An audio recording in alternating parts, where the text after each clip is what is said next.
तो guys video में आगे बढ़ने से पहले यार कुछ चीज़ें यहाँ पे डिस्क्लेमर्स, क्या जो वीडियो है मैं C++ के अंदर करके दिखाने वाला हूँ। ऑल्दो जो लॉजिक है बिल्कुल इनिशियल और सारी प्रॉब्लम्स का जावा में भी वही होता है, पाइथन में भी वही होता है, बट द लैंग्वेज जिसमें मैं कोड करने वाला हूँ वो C++ है। दूसरा पॉइंट यार, अगर आपने अभी तक C++ का बेसिक्स नहीं पढ़ा है, जैसे कि यार बेसिक्स में क्या आता है, इफ एल्स, ठीक है, इफ एल्स हो गया आपका, लूप्स आपको नहीं आता, अगर फंक्शन नहीं आता, पॉइंटर नहीं आता तो चलेगा, लेकिन फिर भी वो अच्छी बात है। अगर आपको यार ये सारे टॉपिक्स नहीं आते हैं ना, पैटर्न प्रिंटिंग भी इवन थोड़ा बहुत उससे बेटर हो जाती है चीज़ें, तो एरेज मत पढ़ो, आपको बिल्कुल समझ नहीं आएगा। तो बेसिक्स एटलीस्ट इससे पहले भी इनपुट आउटपुट लेना आना चाहिए, ये सब आना चाहिए आपको, ठीक है, तभी आप इस वीडियो को देखना, वरना अगेन बिल्कुल भी समझ नहीं आएगा, क्योंकि कनेक्टेड होती है टॉपिक्स, राइट। जब आप इफ एल्स पढ़ते हो तो इफ एल्स के लिए आपको बेसिक आने चाहिए, जब लूप्स पढ़ते हो तो इफ एल्स भी आना चाहिए, ठीक है, एरेज पढ़ते हो तो ये सारी चीज़ें आनी चाहिए आपको। स्टार्ट करते हैं आज के लेक्चर को, और सबसे पहले देखते हैं कि एरे क्या होता है। जैसे कि मैंने यार इंट्रोडक्शन में बताया, एरे एक डेटा स्ट्रक्चर है। एरे एक डेटा स्ट्रक्चर है, ठीक है। डेटा स्ट्रक्चर का क्या मतलब होता है यार, जो डेटा को स्टोर कर सके, ठीक है, एक तरीके से डेटा को स्टोर करे, लेकिन बात ये है कि जो हमारे वेरिएबल्स होते हैं, जैसे मैं लिखता हूँ इंट एक्स, तो ये भी तो डेटा को स्टोर करता है, एक्स नाम का डब्बा बनाता है एक, राइट। तो करता तो है, लेकिन ये एक पर्टिकुलर आइटम को स्टोर करता है। फॉर एग्जांपल डेटा स्ट्रक्चर क्या करता है, मल्टीपल आइटम्स को स्टोर करता है। Basically it is a collection, आप कह सकते हो collection of variables in some specific order slash fashion.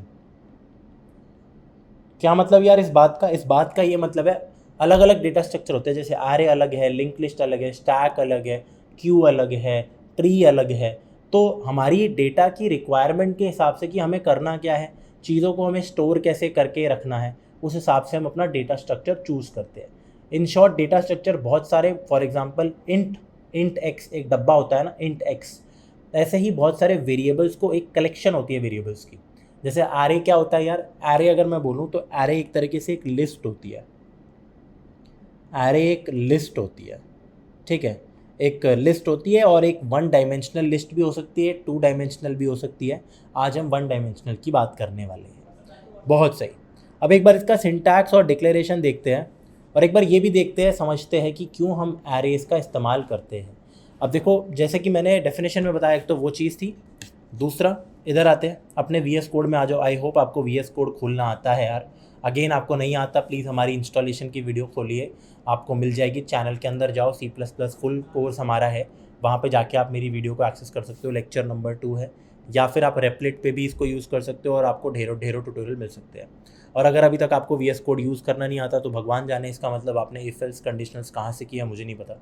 तो आप या तो रेपलेट, जो कि ऑनलाइन आपका पूरा वो है, उस पर आप इसको कर सकते हो, या फिर बाकी जो भी आपका चॉइस है। My choice is VS code only.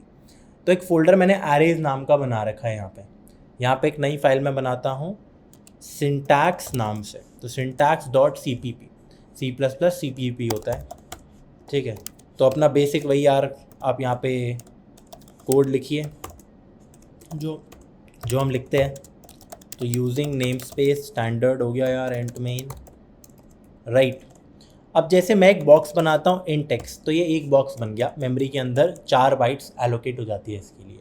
अगर मैं लिखता हूँ इंट ARR और ऐसे ब्रैकेट, यहाँ पे मैं लिखता हूँ 5, तो आपको पता है बेटा इसका मीनिंग क्या होता है।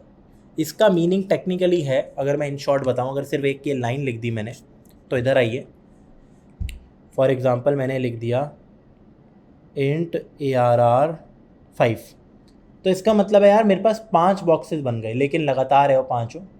तो मेरे पास यार 5 क्या है, मेरे पास बॉक्सेस बन गए। इसका नाम क्या है, ARR है, सबका अलग अलग नाम नहीं है। मैं इंडिविजुअल भी अगर 5 वेरिएबल्स बनाता तो अलग अलग लाइनों में लिखना पड़ता, या फिर सिर्फ ये int x y z a b, या फिर अगर मान लो इनिशियलाइज भी करना होता, अलग अलग वेरिएबल ले लें। मान लो मेरे को 100 डब्बे बनाने हैं, तो मैं ऐसा तो करूँगा नहीं ना यार कि int x1 int x2 x3 up to x100, नहीं। और लूप्स के थ्रू भी मैं ऐसे इनपुट नहीं ले, मतलब नया वेरिएबल नहीं बना सकता। समझना मेरी बात को, ठीक है। तो एरे से क्या हुआ, लगातार यार मेरे 5 वेरिएबल्स एक बार में बन गए। अब एरे को हम एक्सेस कैसे करें, चीज़ है इसकी, मतलब एरे तो बन गया, अब मेरे को इसकी पहली पोजीशन, सेकंड, थर्ड, फोर्थ और फिफ्थ पोजीशन पे कुछ भरना है, तो कैसे भरेंगे? उसके लिए हमें आना चाहिए इंडेक्स। क्या आना चाहिए? इंडेक्सिंग। इंडेक्सिंग, ये कॉन्सेप्ट हमें पता होना चाहिए। इंडेक्सिंग क्या होता है यार? एरे में ऑफकोर्स क्योंकि मल्टीपल एलिमेंट्स होते हैं तो सबकी एक पोजीशन है, एक तरीके से रोल नंबर, एक यूनिक आईडी कह सकते हैं हम इसको। तो इंडेक्स 0 से शुरू होते हैं, 0 1 2 3 4 हमेशा। तो अगर मेरा जो एरे का साइज़ है, साइज़ अगर n है, जैसे ये n होता है, n = 5, तो मेरे इंडेक्स जो होते हैं वो होते हैं 0 से लेकर n-1 तक जाएंगे इंक्लूडेड।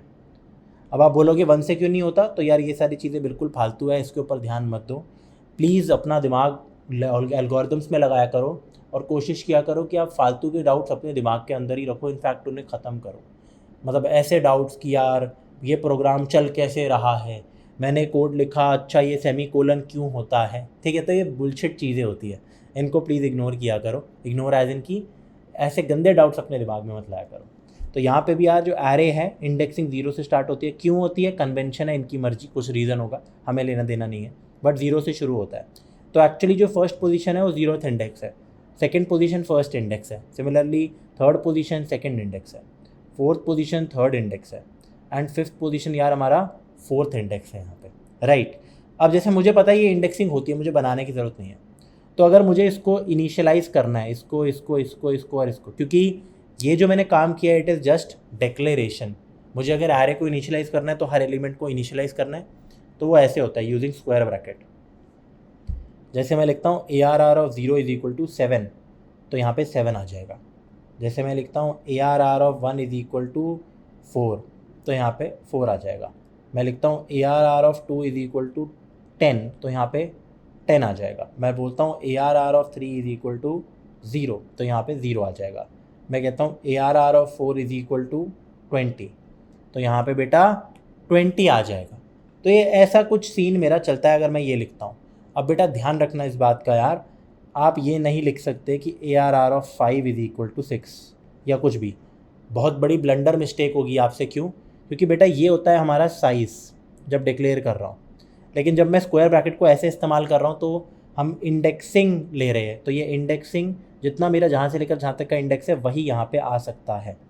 मैं ऐसे नहीं लिख सकता कि ARR के 10 को कुछ बना दो, एरर दे देगा वो मुझे, राइट। जैसे समझाता हूँ आपको, अगर मैं लिखूँ ARR 5 = 9, सो बेटा ये आपको एक एरर दे देगा। रन कोड करता हूँ, देखो एरर दे दिया। ऐसे नहीं होता, ठीक है, ऐसे नहीं होता। वार्निंग दिया है, वैसे तो प्रॉपर एरर देना चाहिए था। अब मान लो मैं लिखता हूँ फर्स्ट एलिमेंट मतलब 0th एलिमेंट को मैंने 7 भर दिया, तो कोई एरर नहीं मिलेगा, परफेक्ट। तो इसको कहते हैं initialising 1 element of the array. इनको हम 5 एलिमेंट्स है इस एरे में, ऐसे हम बोलते हैं इस चीज़ को, ठीक है। इधर आइए, तो फॉर एग्जांपल इसको कॉपी करिए, 1 2 3 4 5।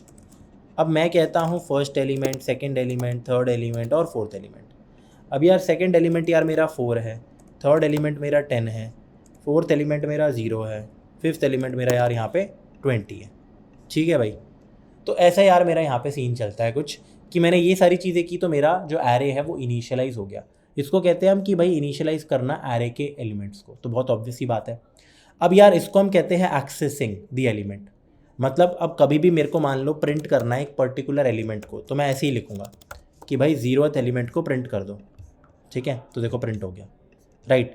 अगर मैं कहता हूँ थर्ड एलिमेंट को प्रिंट कर दो, तो 0 आ जाएगा आंसर। क्यों? क्योंकि थर्ड मेरा 0 है।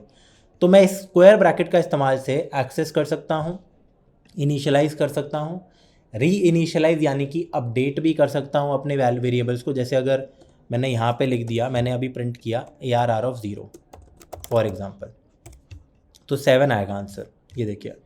फिर अगर मैं चेंज कर दूँ कि भाई ARR ऑफ 0 को 90 बना दो, और फिर वापस से इसी चीज़ को मैंने प्रिंट कर दिया, तो देखो 7 वापस करते हैं बेटा, 7 और 90, ठीक है, तो चेंज हो जाते हैं। तो अपडेट भी हम कर सकते हैं, इनिशियलाइज़ भी इससे कर सकते हैं, हम इसको यहाँ पे एक्सेस भी कर सकते हैं, आउटपुट भी ऐसे ले रहे हैं एक तरीके से, और इनपुट भी इससे हम ले सकते हैं।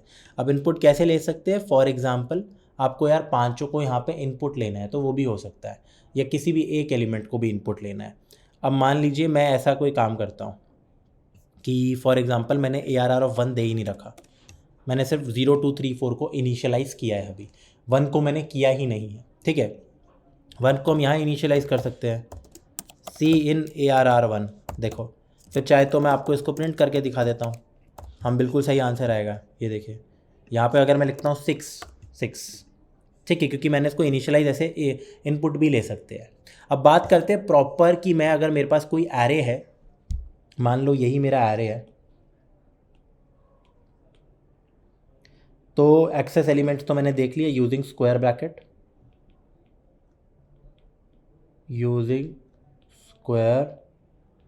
ब्रैकेट, ठीक है। अब बात करते हैं यार प्रिंटिंग आउटपुट और टेकिंग इनपुट की, ठीक है, अच्छे से, क्योंकि मान लो मेरा एरे है 5 साइज़ का या 50 साइज़ का भी एरे हो सकता है। अगर मैं लिख दूँ इंट ARR, एंड बेटा ऑब्वियसली अगर आपको यही नहीं समझ आ रहा कि ARR ही लिखना होता है क्या एरे का नाम, तो पता नहीं आप क्या कर रहे हो फिर कोडिंग के अंदर। ये मेरा नाम होता है बेटा, this is the name of the array, this is the data type of the array, this is the data type of the array, and this is the size of the array.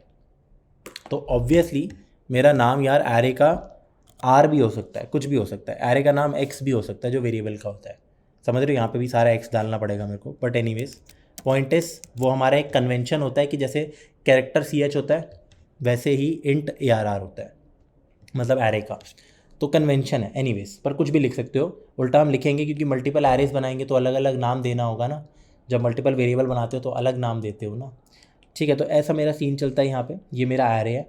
अब मान लो 50 size का array या 5 size का array या कुछ भी है, मेरे को इसको यार प्रिंट करना है, मेरे को यार इसको प्रिंट करना है पूरा। तो क्या कैसे प्रिंट कर सकते हैं किसी भी एरे को? ऑफ कोर्स मैं ऐसे प्रिंट कर सकता हूँ, सी आउट ऑफ बेवकूफ़ों की तरह ARR ऑफ 0 ENDL, फिर किसको कॉपी पेस्ट करके सी आउट ARR ऑफ 1 ENDL। देखो ऐसे पूरा एरे अगर मुझे यार यहाँ पे प्रिंट करना है, फॉर एग्जांपल यहाँ पे मैं अपना एरे दे देता हूँ, ARR1 को मैं दे देता हूँ यार 4, मुझे एरे प्रिंट करना है, तो ऑब्वियसली प्रिंट कैसे कर सकता हूँ, ऐसे प्रिंट कर सकते हैं एरे को। सबसे पहले ARR0 प्रिंट कर दो, एक ऐसा वाला गैप दे दो, नेक्स्ट लाइन में भी प्रिंट कर सकते हैं, आपकी मर्जी है, ठीक है। तो मैं सारी एलिमेंट्स को एक ही लाइन में प्रिंट कर दूंगा। तो ये देखो एक तरीका है ये, भाई मैं मैनुअली प्रिंट कर रहा हूँ सारे, राइट। ये देखो 7 4 10 0 20, इनफैक्ट सारे इनपुट भी मैं ऐसे ही ले सकता हूँ, सी इन ARR0, 5 नंबर्स का इनपुट लेके उनका आउटपुट कर दो, सिंपल, कोई बड़ी बात नहीं है। लेकिन ये बेवकूफ़ी है, और मैं देख सकता हूँ ये बिल्कुल सेम चीज़ें लिखी है, मैंने कोई एक चीज़ चेंज की है। तो क्या मैं ये नहीं कह सकता कि इन जनरल मुझे हमेशा ये लिखना है कि भाई सी आउट ARR ऑफ I लिखना है मेरे को, राइट? क्या मैं ये कह नहीं सकता? यहाँ पे I मेरा जाएगा 0 से लेकर 4, तो कभी भी ऐसा होता है तो मैं एक लूप लगाता हूँ, ठीक है। तो मैं कैसे प्रिंट कर सकता हूँ? ऐसे प्रिंट नहीं करूँगा, मैं सिंपल कह सकता हूँ मेरा इंडेक्स जा रहा है 0 से, तो मैं लूप का इटरेटर इंडेक्स की तरह यूज़ करूँगा, 0 से लेकर 4 तक जा रहा है मेरा, ठीक है। तो ऐसे हम लगाएंगे लूप, एंड सेम अपनी जो मैंने लाइन लिखी थी उसको इकट्ठा करके हम यहाँ पे लिख देंगे, ठीक है। रन करते हैं, सेम रिज़ल्ट, ठीक है। सिमिलरली हम ऐसे इनपुट भी ले सकते हैं, तो इनिशियलाइज जो मैंने ऐसे किया है, हम यार इनपुट भी ऐसे ही सेम टू सेम तरीके से ले सकते हैं। बस मैं इनपुट में लिख दूंगा सी इन ARR ऑफ I, ठीक है, बात ख़त्म। सीधा रन करते हैं, पहले इनपुट देते हैं। तो इनपुट जैसे मैं मानता हूँ मेरे एलिमेंट्स है 3 7 2 7 9, तो ये देखो 3 7 2 7 9, अलग अलग लाइन में भी इनपुट ले सकते हैं, सेम में भी ले सकते हैं। तो मैंने पहले इनपुट ले लिया, फिर एरे को प्रिंट कर दिया। तो ऐसे हम आउटपुट और इनपुट लेते हैं लूप्स की मदद से। अब थोड़ा आगे बढ़ते हैं, अगली चीज़ की बात करते हैं। यहाँ पे ये बात करते हैं, are the following array declarations, but I think उससे पहले एक चीज़ इंपॉर्टेंट क्या है, उससे पहले हम बात करते हैं इसकी साइज ऑफ ऑपरेटर की बात करते हैं, ठीक है। साइज़ की तो नहीं, साइज ऑफ की बात करते हैं। अब इससे पहले एक बात ये है कि देखो एरे में क्या होता है, एक तरीका होता है इनिशियलाइज करने का कि भाई मैंने ये लिख दिया, ऐसे डिक्लेयर कर दिया, अगली लाइन में सारे एलिमेंट को इनिशियलाइज कर दिया, या डिक्लेयर कर दिया और सबका इनपुट ले लिया। दोनों तरीके मैंने अभी आपको सिखाए। अब एक और तरीका होता है एरे को डिक्लेयर करने का, इनिशियलाइज करने का। सो इनिशियलाइज initializer.cpp। अब होता क्या है कि यार एरे को हम ऐसे भी डिक्लेयर कर सकते हैं, जैसे मान लो मैं लिख सकता हूँ इंट ARR 5 साइज़ है, इक्वल टू लिखो एंड यहाँ पे करली ब्रैकेट दो, एंड जो भी आपके एलिमेंट थे जैसे 3 कुछ भी लिख दो एलिमेंट, ठीक है। मैं लिखता हूँ मेरे जो एलिमेंट्स थे वो कुछ थे 7 4 10 0 20, तो आपकी मर्ज़ी है, ठीक है। तो ये मेरा यार एरे है, तो मैं अगर ऐसे लिखता हूँ ना बेटा, तो एक लाइन के अंदर 5 लाइन्स का काम हो जाता है। अगर मैं इसी की जगह ये लिखता ARR of 0 is equal to 7, ARR 1 is equal to 4, ARR square bracket 2 is equal to 10, वो भी हो सकता था। ये 0th इंडेक्स पे है 1 2 3 4 ऐसे, लेकिन एक ही लाइन में अगर आपको सारे इनिशियलाइज पहले ही करने हैं विदाउट टेकिंग इनपुट, तो आप डायरेक्टली ऐसे भी कर सकते हो, कोई एरर नहीं आता। ये देखिए, इनफैक्ट अगर मेरे को प्रिंट भी कराना है, ये लीजिए, ये प्रिंट कराने के लिए लूप था, तो बेटा ये काम भी हो सकता है, पूरा एरे प्रिंट हो जाएगा। ये लो, बढ़िया। दूसरी चीज़, अब ज़रूरी नहीं है कि आप इसमें साइज़ यहाँ पे लिखो, मतलब 5 एलिमेंट है ना, यहाँ लिखने की ज़रूरत नहीं है, रन करो, चल गया। लेकिन ध्यान रखना, ये जो एरे का साइज़ है ये देना ज़रूरी होता है अगर मैं ऐसे इनिशियलाइज़ ना करूँ उसके साथ ही। मतलब अगर ऐसे इनिशियलाइज़ कर रहा हूँ तो मेरी मर्ज़ी है, साइज़ लिखो ना लिखो। लेकिन अगर मैं ऐसे सिर्फ डिक्लेयर पहले कर रहा हूँ अलग से, और फिर मान लो अगली लाइंस में मैं इनिशियलाइज़ कर रहा हूँ या इनपुट ले रहा हूँ, तो एरर दे देगा। ये देखो, इनफैक्ट एरर आता भी क्या है, definition of variable with array types needs an explicit size और इनिशियलाइजर। तो दो चीज़ों में से कोई एक, अगर मैं कभी भी डिक्लेयर कर रहा हूँ तो या तो यहाँ साइज़ दे दो यार अच्छे से, या फिर अगर साइज़ नहीं दे रहे हो तो वहीं की वहीं इनिशियलाइज़ करो। तो दो चीज़ें मेरे को करनी पड़ती है, ठीक है। तो ये हमारा दूसरा तरीका होता है इनिशियलाइज़र का। तो ऐसे भी यार हम इनिशियलाइज़ कर सकते हैं। अब यार दूसरी बात, ऐसी इनिशियलाइजेशन जिसमें हमने साइज़ नहीं दे रखा, तो वो बढ़िया बहुत सही चीज़ होती है। क्यों? क्योंकि मैं ना कॉमा करके कितने मर्जी एलिमेंट इसके अंदर डाल सकता हूँ। लो भाई, डबल कॉमा नहीं, अब बहुत सारे एलिमेंट आ गए, 1 2 3 4 5 6 7 8 9 10 11 12, तो टोटल 12 एलिमेंट्स है। तो 0 से लेकर 11 तक इंडेक्स होगा, तो 11 तक मैं प्रिंटिंग कर सकता हूँ। ये देखिए सारे एलिमेंट्स मेरे यहाँ पे प्रिंट हो चुके हैं। लेकिन पॉइंट अब ये है कि मैं यहाँ पे गिनता तो रहूँगा नहीं, क्योंकि मैं कितने मर्जी कॉमा करके, ऐसा नहीं है कि मेरा पेज खत्म हो गया यहाँ पे, मैं इसमें 100-200 एलिमेंट यहीं लिख सकता हूँ ऐसा कॉमा कर करके।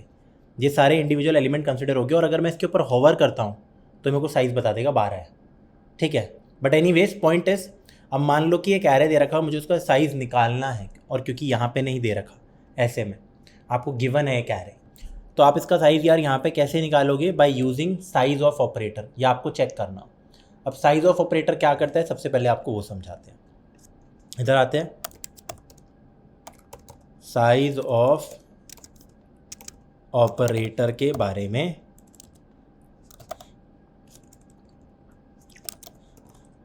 .cpp, यह आपको पता होना चाहिए। ये देखिए, फॉर एग्जाम्पल आप एक वेरिएबल बनाते हो इंट x, तो मैंने आपसे बताया था आपको ये बात बहुत क्लियरली, अगर आपने मुझसे पढ़ रखा है, नहीं पढ़ रखा तो कभी भी वेरिएबल बनाते हैं तो वो मेमोरी में कुछ स्पेस लेती है। अब जैसे ये स्पेस लेता है क्योंकि इंटीजर का डेटा टाइप है, ये वेरिएबल 4 बाइट्स लेता है। अब कितने बाइट लेता है ये कैसे पता लगेगा? आप अगर प्रिंट कर दोगे साइज़ ऑफ, स्मॉल में है पूरा, साइज़ ऑफ x, तो ये सच में साइज़ ऑफ x दे देगा 4 बाइट्स। ये देखिए 4 बाइट्स। अगर ये फ्लोट x होता तो भी 4 बाइट्स ही होती, फ्लोट भी 4 बाइट लेता है। लेकिन अगर ये कैर x होता तो अब देखना, यहाँ पे लिखा होगा 1 बाइट, आजा 1 बाइट, क्यों? क्योंकि 1 ही बाइट लेता है। और अगर ये बूल x होगा, बूलियन डेटा टाइप, तो भी बेटा ये 1 ही बाइट लेता है। अगर ये डेटा टाइप लॉन्ग है तो ये डेटा टाइप 8 बाइट लेगा, राइट। तो ये चीज़ें होती है, ये हमारा साइज़ ऑफ ऑपरेटर ये काम करता है, ठीक है। अब साइज़ ऑफ दे दिया मेरे को सारा। अब एक बार इधर आते हैं, तो मान लो मेरे को इसका साइज़ निकालना है, बट साइज़ मेरे को बाइट्स में आता है मेरा साइज़। अब मुझे इस एरे का जो साइज़ निकालना है वो ये वाला साइज़, मतलब कितनी लेंथ है, जैसे 12 एलिमेंट है, नंबर ऑफ़ एलिमेंट। अब एक बात बताओ, नंबर ऑफ़ एलिमेंट में ऐसे नहीं निकाल सकता। सबसे पहले तो n में स्टोर करते हैं कि कितनी नंबर ऑफ़ एलिमेंट्स है मेरे इस एरे में। मैं कह सकता हूँ साइज़ ऑफ एरे। पहली बात तो अगर मैं साइज़ ऑफ एरे को चलो प्रिंट करके दिखाता हूँ आपके सामने, cout n, इसको मैं एक बार के लिए हटा देता हूँ, चेक करते हैं। मेरा आंसर 48 आ रहा है, क्यों? ये कितने एलिमेंट्स है, ये 12 एलिमेंट्स है बेटा, ये 12 एलिमेंट्स है। तो 12 इंटीजर टाइप से, ध्यान रखना अगर इंटीजर का एरे बनाता है तो उसका मतलब बेसिकली 12 इंटीजर वाले डब्बे बन रहे हैं। तो 12 इंटू 4 बाई टीच 48। तो अगर मान लो मुझे ऐसे में ही एरे की लेंथ निकालनी हुई तो लेंथ कितना होगा, साइज ऑफ एरे मैं कर सकता हूँ डिवाइड बाय साइज ऑफ, यहाँ पे आप लिख सकते हो इंट, सिंपल। तो मेरा आंसर बिल्कुल सही आ जाएगा। अब n आ गया 12, क्यों, क्योंकि 12 एलिमेंट्स है। तो size of array divided by size of int, क्योंकि इंटीजर टाइप का ये एरे है। आप 4 भी लिख सकते हो क्योंकि आपको पता है इंट का साइज मेरा 4 होता है। तो even this is a valid thing. अब एक और तरीका है ये लिखने का, आप सीधा लिख सकते हो, हमेशा श्योर होने के लिए आप लिख सकते हो साइज ऑफ ARR 0। बेटा ध्यान रखना, एरे तो पूरा एरे है, ARR 0 एक सिंगल एलिमेंट है which is the first element, right. तो फर्स्ट एलिमेंट तो खुद में इंटीजर है, तो इसका साइज़ कितना होगा, इसका साइज़ तो यार मेरा 4 बाइट्स ही होगा, तो ये 4 ही है एक तरीके से। तो आप ऐसे भी लिख सकते हो, ठीक है, पॉइंट आ गया ये। अब मान लो मेरे को पता लग गया कि यार n मेरा साइज़ कितना है, लेंथ, तो जितनी लेंथ है उससे एक कम तक मेरा चीज़ चलती है, n-1 तक इंडेक्स जाता है। तो अब हमेशा ये वाला कोड हमेशा रन करेगा। ये देखो पूरा एरे प्रिंट कर दिया। मान लो मैंने कुछ एलिमेंट्स हटा दिए, मेरे को टेंशन लेने की ज़रूरत नहीं है, अभी भी ढंग से उतना ही एरे प्रिंट करेगा क्योंकि मेरा n बिल्कुल सही आएगा और इंडेक्स 0 से लेकर n-1 तक जाता है। इसको हम यूजुअली ऐसे भी लिखते हैं i<n, ताकि n तक ना पहुँचे, एक ही बात है। देखो प्रिंट हो गए सारे मेरे एलिमेंट्स, राइट। तो ये भी यार मेरा काम यहाँ पे होता है, बहुत बढ़िया। आगे बढ़ते हैं, अब थोड़े क्वेश्चंस के ऊपर आते हैं यार। पहला क्वेश्चन क्या है हमारा, पहला क्वेश्चन हमें कहता है are the following array declarations correct. क्या ये तीनों चीज़ें मेरी सही है, तीन मेरे पास क्वेश्चन है। पहला int A round bracket 25, wrong. इसका सही आंसर होगा अगर मैं लिखूँ इंट ए 25, कि भाई 25 साइज़ का एरे जिसका नाम है ए और डेटा टाइप है इंट। राउंड में मेरे को एरर आके मिल जाएगा, दिखाता हूँ। राउंड ब्रैकेट मेरे को एरर दे देता है, फॉर एग्जांपल सिंटैक्स में आते हैं, ये देखो अगर ये लिखूँ मैं तो राउंड ब्रैकेट एरर दे देगा।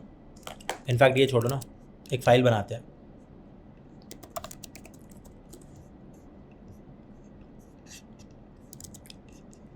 ये देखो अगर मैं लिखूँ इंट ए और मान लो मैं ये दे रहा हूँ इसमें 1 2 3 4 5 एलिमेंट्स, देखो एरर देगा, ऐसे नहीं होता, ठीक है। दूसरा इधर आते हैं, थर्ड देखते हैं। सबसे पहले तो int c is equal to 0 1 2, ये भी गलत है क्योंकि यार ये एक एरे है और ये तो सिर्फ एक इंटीजर को है लिखने की चीज़।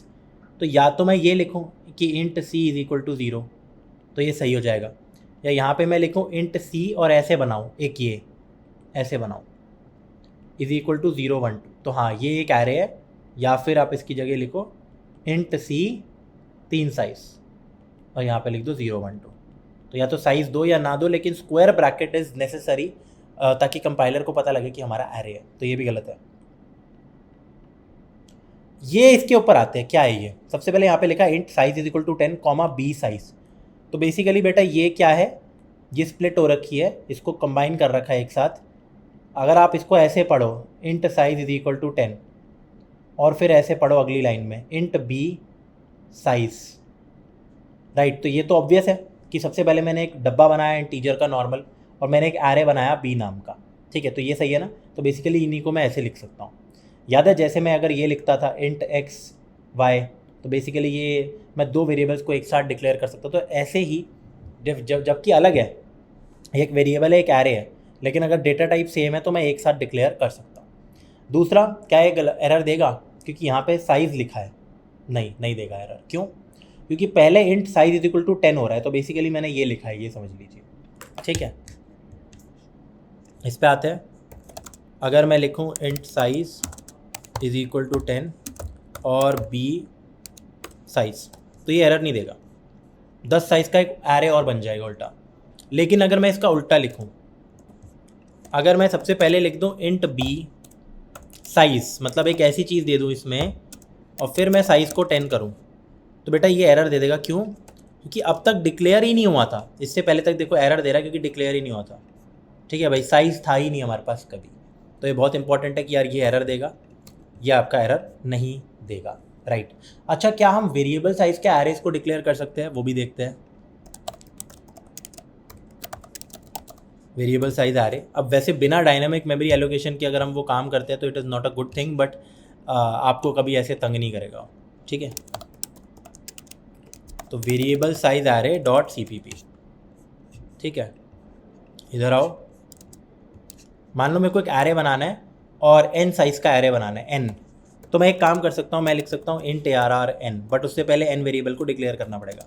तो int n लिख दो, सी आउट यहाँ पे आप लिख सकते हो एंटर एरे साइज, ठीक है। तो एंटर एरे साइज, ये देखो ऐसे करके, फिर आप लिख सकते हो cin n। तो ये देखो, ये तो नॉर्मल वेरिएबल की इनिशियलाइजेशन है, फिर आपने n साइज़ का एरे बना दिया, परफेक्ट। अब आप चाहे तो इसके एलिमेंट्स को इनपुट भी ले सकते हो, आउटपुट भी ले सकते हो। इनपुट कैसे लेते हैं, for int i is equal to 0, i less than n i plus plus, यहाँ पे आप लिख देते हो ARR i, ठीक है। बहुत सिंपल, ये तो पता ही है मेरे को, 0 से लेकर n-1 तक इंडेक्स जाएगा। इनपुट लेने के बाद अगर आपको प्रिंट करना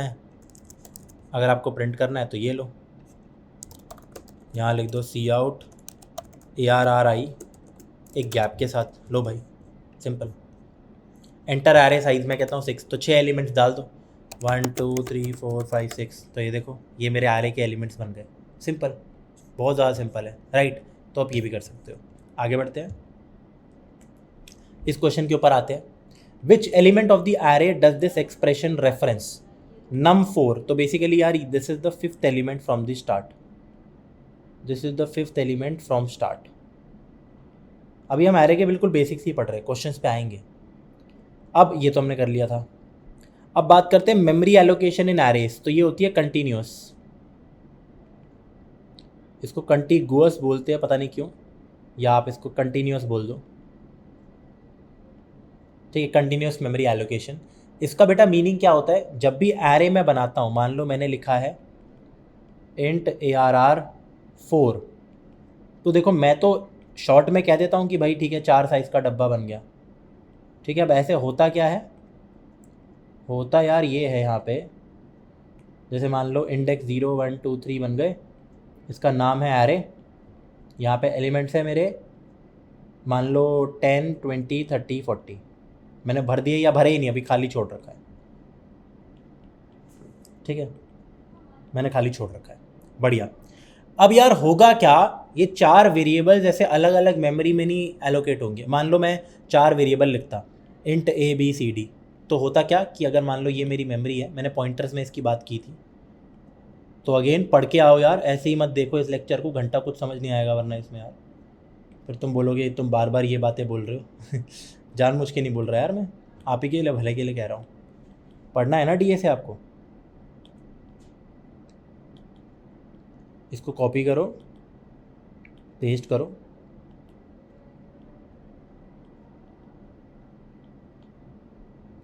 मान लो यार ये मेरी मेमोरी है और ये एक एक इंडिविजुअल बाइट है, ये जो दिख रहा है आपको जैसे ये, राइट।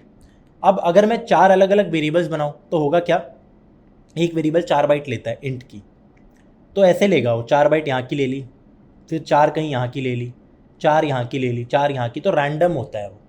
लेकिन एरे में सबसे स्पेशल प्रॉपर्टी है कि इकट्ठा, जैसे 4 साइज है तो 4 × 4 16 बाइट्स, एरे मेरा पूरा का पूरा, मान लो ये है मेरा 1 2 1 सेकेंड 1 2 3 4 5 6 7 जो भी है, मान लो 16 है ये मेरी इकट्ठी 16 की 16 बाइट यार एक साथ ऑक्यूपाई कर लेगा इन सब के लिए।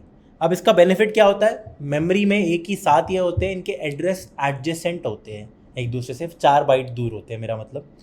तो इसलिए कभी भी जैसे अगर मैं प्रिंट करूँ ना रैंडमली, मान लो ARR ऑफ 2 को मैं प्रिंट कर रहा हूँ, या मान लो मैंने 40 साइज़ का एरे बनाया होता और फिर मैं प्रिंट करना चाहता हूँ या सेट करना चाहता हूँ ARR 26 एलिमेंट को इक्वल टू 100 फॉर एग्जांपल, तो बेटा ऐसा नहीं होता कि एरे के स्टार्टिंग से मैं ट्रैवल करूँगा फिर उसको सेट करूँगा, नहीं, 1 सेकेंड में सेट होगा वहीं की वहीं, ठीक है। तो इसको कहते हैं कि क्योंकि मुझे पता है स्टार्टिंग का, अगर मुझे एड्रेस पता है अपने फर्स्ट एलिमेंट का, तो 26 एलिमेंट का भी पता होगा, मैथमेटिक्स के थ्रू मैं कर सकता हूँ कि भाई हर एड्रेस 4 4 दूर होगा क्योंकि इकट्ठा सब कुछ है मेमोरी में, ठीक है। तो ये एरेज का बेनिफिट होता है।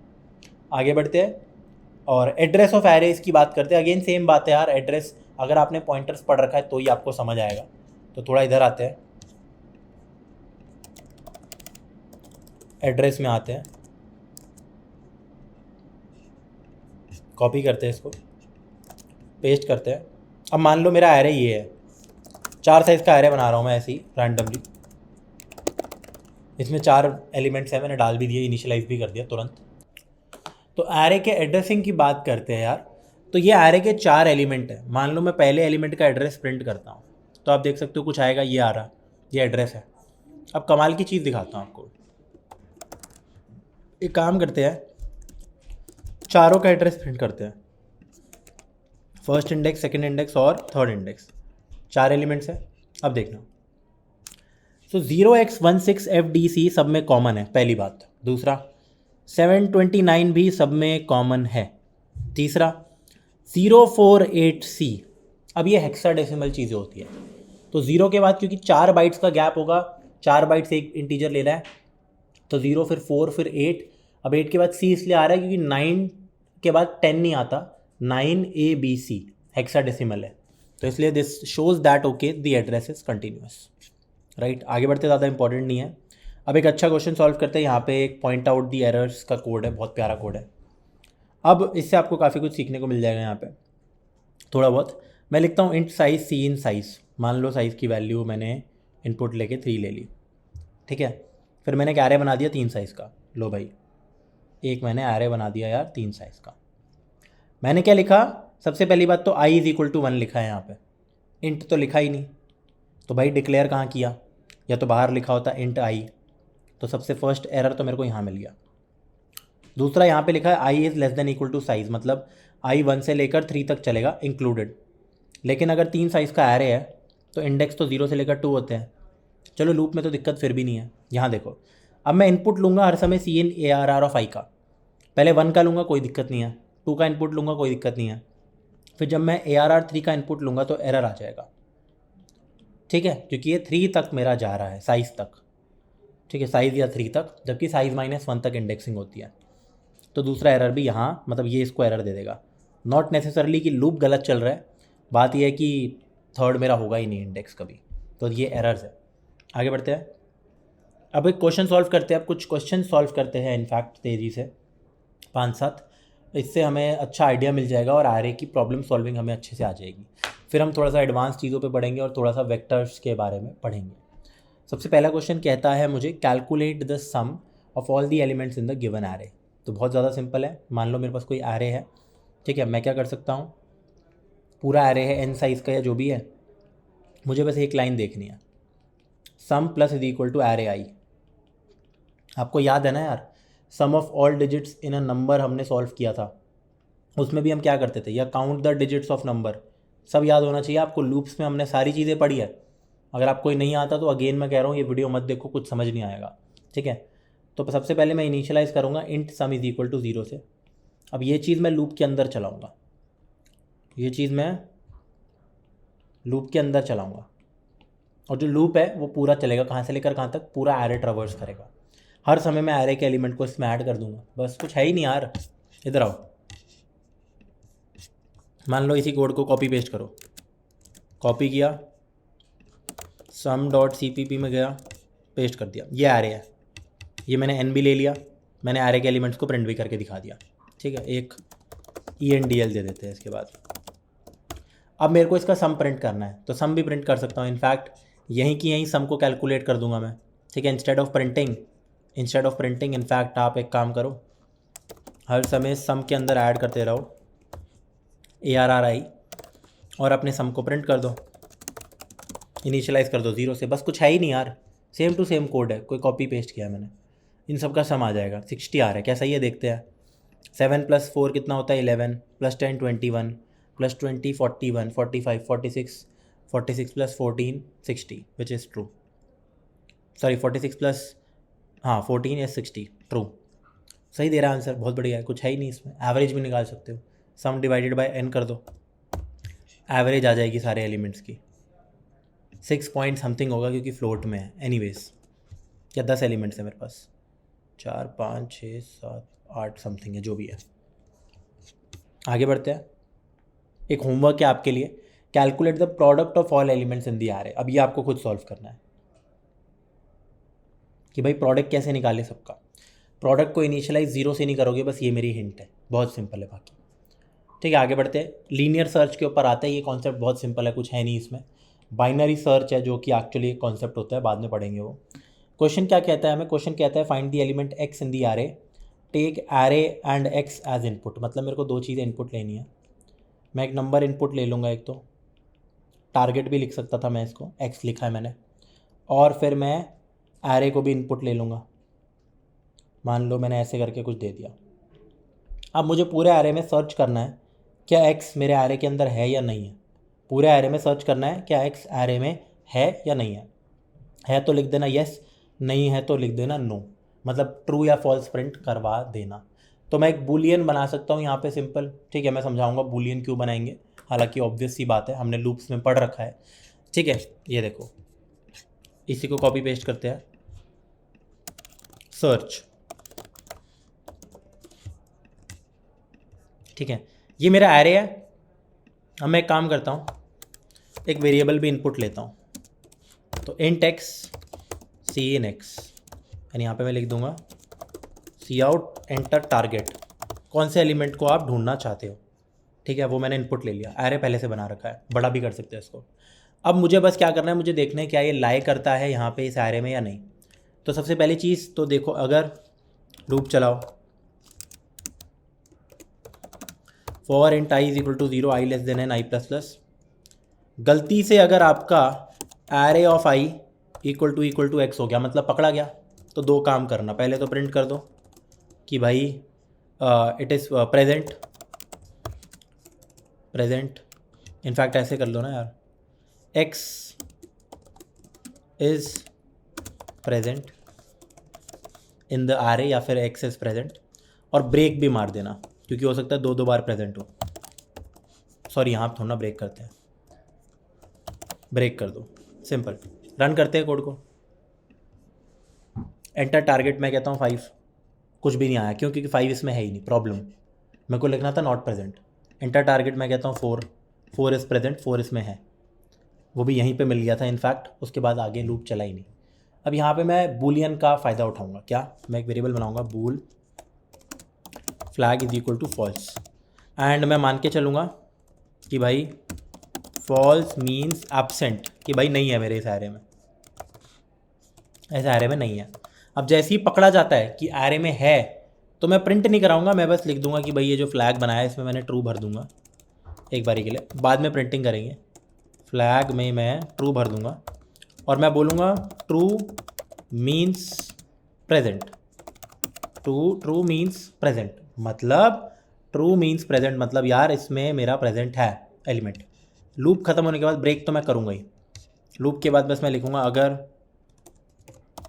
अगर फ्लैग अभी भी फॉल्स है या फ्लैग ट्रू है, तो आप लिख दो कि भाई x is present, x is present. Else में आप लिख दो ये, x is not present in the array. बस सिंपल सा कोड है, कुछ है ही नहीं इसमें। जैसे मान लो मैं लिखता हूँ 6, तो 6 इज़ प्रेजेंट, मैं यहाँ पे लिखता हूँ 80 इज़ नॉट प्रेजेंट, है ही नहीं इस एरे में 80।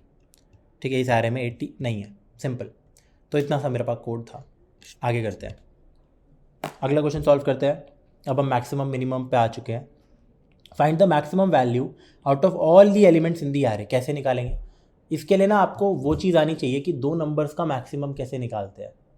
दो चीज़ों से निकाल सकते हैं। मान लो मेरे दो नंबर्स है ए एंड बी, तो एक तरीका होता है if a is greater than b, a is maximum, else b is maximum.